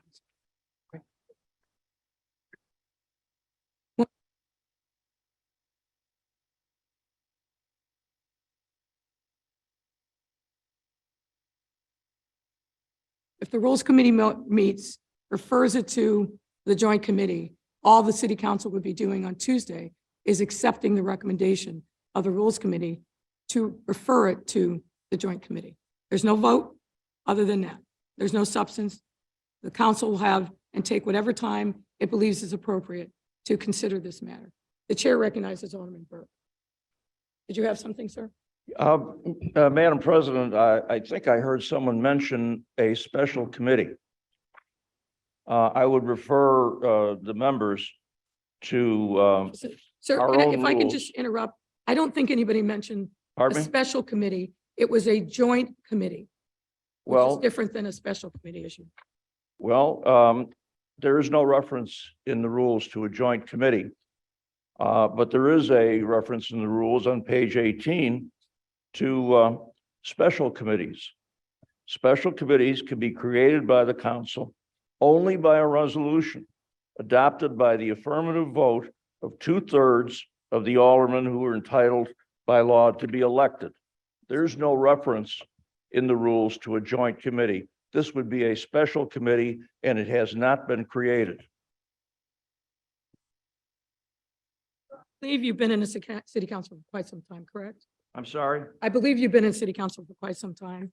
It is routine, certainly in my experience, both before and over the last 4 years, that there are sometimes joint referrals to a committee.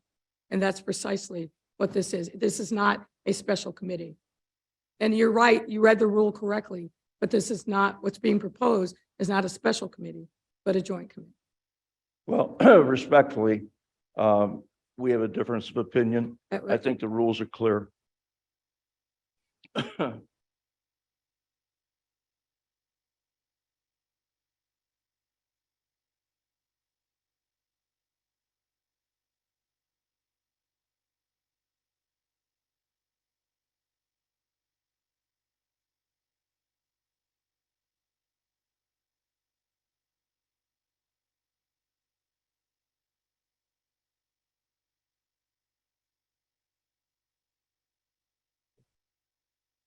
If you look, sir, at Rule 39, page 26, it specifically refers to a joint committee and the rules for establishing that. I don't agree with that, sir. The chair recognizes Alderman Lopez. Thank you, Madam President. Just as a point of order, we are in the midst of a roll call and discussion should have ended. Can we get back to the vote, please?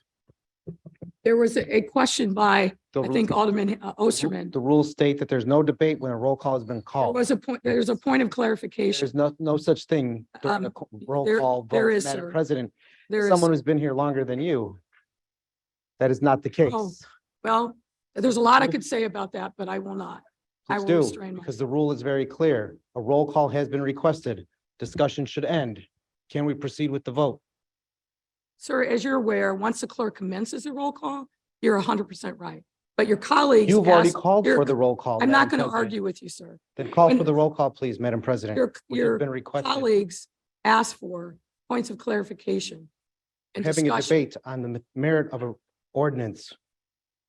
No, we're having a discussion about what the purpose of a matter is and what the substance of a motion to lay it on the table would be. Which has been called.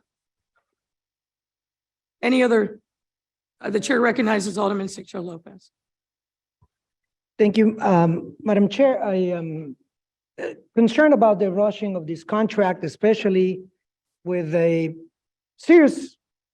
serious corruption, racketeering investigation going on. And I just learned just right now, there was a public comment early on to discuss this issue. And I am hearing that this person was removed from the chambers, alleging some sort of misconduct or censure. I want to put on record that I did not hear any kind of misconduct in the public comments today. This sets a terrible precedent in the council. If this is indeed the case that someone was removed during public comment, that is a shame. That should be definitely investigated by the Inspector General and the Ethics Board. If someone got removed from this body for making a public comment on this matter. And the rushing of this contract and this kind of behavior is just unacceptable. Just reflect the record on that. Terrible precedent for the city of Chicago.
For a few moments.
The chair recognizes Alderman Mitchell. So Madam President, in the interest of moving this along, I've offered up to the clerk an alternate date and time for March 15, 2023. Is that, could we? As a time for the next regularly scheduled Yes. city council meeting? Mhm. All right, Madam Clerk. Madam President. I believe that the chair recognizes Alderman Beal. Thank you, Madam President. Madam President, we all know we try to follow the rules in this place, but at the time, we always find ways to skirt the rules. And if you look at page 13, because I'm sure you have a book and two lawyers next to you, and with that, it says a motion to lay on the table is non-debatable. And we just had a 45-minute debate on a motion to lay something on the table, and it's non-debatable. And we got a slew of lawyers in this place, and we can't follow the rules. So now we want to skirt what the motion was. Madam President, I'll address my motion to lay it on the table. I believe with Alderman Mitchell's new. If I have Sir, a motion on the table that believe- supersedes I believe your what he's motion- talking about. I believe your motion is moot. It is Since not Alderman- moot. It is It is moot. not It's moot. It is not mute. It is moot if It is Alderman- not. Follow the rules. I put a motion on the table. You want to ignore my motion and go straight to his? I have a motion on the floor. So your motion is to lay on the table a motion that has now been withdrawn. Who And withdrew it? Alderman Mitchell just withdrew It's it. my motion. I have to withdraw it. It's my motion, not his. Your motion, sir, your motion is to lay something on the table that Alderman Mitchell put before the body, correct? No, No, it is. no. Yeah. I put the motion to lay on the table. I understand, but your motion to you're laying something on the table. That's not The thing debate. that you're laying on the table is the motion for the ordinance that Alderman Mitchell put on the table. Is that correct? If Alderman Mitchell withdraws that motion, your motion, No, no. the chair recognizes Alderman Harrison. So we have to look at the timeline here and when things happened. And so the motion to lay on the table came first. That makes it a moot point. Now, if after that, Alderman Mitchell wants to introduce something else, he may do so. But as for the original motion by Alderman Bill to lay on the table, that has to be. So we are considered. voting on a motion to lay on the table, Correct. a motion that has been withdrawn. No, it was it is- not withdrawn when the motion was Madam made. Clerk, there's a call for a roll call. What is the roll call? What is the language? It's on, let's see. There's a motion to lay on the table, the now withdrawn motion to come back on February 7th. A yes vote is not to come back on February 7th. A no vote is to come back on February 7th, even though that motion has been withdrawn. Yeah. There. Go ahead. The chair recognizes Alderman Irvin.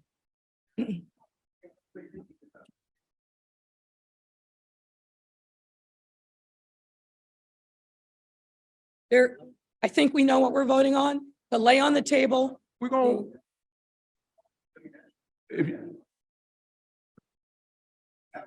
Wait a minute. We're not going to go there. If the man is withdrawing his motion, this is a moot point. But again, if the man wants to withdraw his motion, we have withdrawn motions as a practice in the past. What is the issue here? This is crazy. We look like a bunch of damn fools. This is crazy. If the man is withdraw his motion, let him withdraw it. Fine. Do your thing, man. Do it. If there will have a March 7th. 15. March 15 meeting, I withdraw my motion to lay on the table. Thank you. Mr. Alderman Mitchell, is there a desire to have the next regularly scheduled? As I have offered up to the clerk an alternate date of March 15th for our next meeting. Madam Clerk. But please read the ordinance and then I'll come back to Alderman Beal. Go ahead, Madam Clerk. Be it ordained by the City Council of the City of Chicago, Section 1, the next regular meeting of the City Council of the City of Chicago shall be held on Wednesday, March 15th, 2023, beginning at 10 a.m. in the council chamber on the second floor in City Hall, 121 North LaSalle Street, Chicago, Illinois. Section 2, this ordinance shall take effect and be enforced from and after this passage. Gregory Mitchell, Alderman 7th Ward. Alderman Beal. Do you withdraw your motion to lay on the table? I just want the record to be clear. I did already. Okay, I want the record to be clear. All right. Alderman Mitchell. So Madam President, I'm gonna, with respect to the omnibus, I move that matters in the omnibus be passed by the first most You need favorable. to, if I can stop you, sir, Okay. you need to move passage of the ordinance regarding the next regular That's right. scheduled meeting. Yep. in So the Madam omnibus. President, I move passage, hold on. I move passage in the omnibus of the new city council, of the new meeting. Hearing no objection, so ordered. Now let's go to the omnibus. Now, Alderman Mitchell. all right. I move that matters in the omnibus be passed by the first most favorable roll call vote by the Committee on Finance and the associated unsuccessful motion to reconsider. Hearing no objection, so ordered. Alderman Mitchell. There being no further business before the body, I move that we adjourn. Hearing no objection, so ordered. See you in March. If not sooner.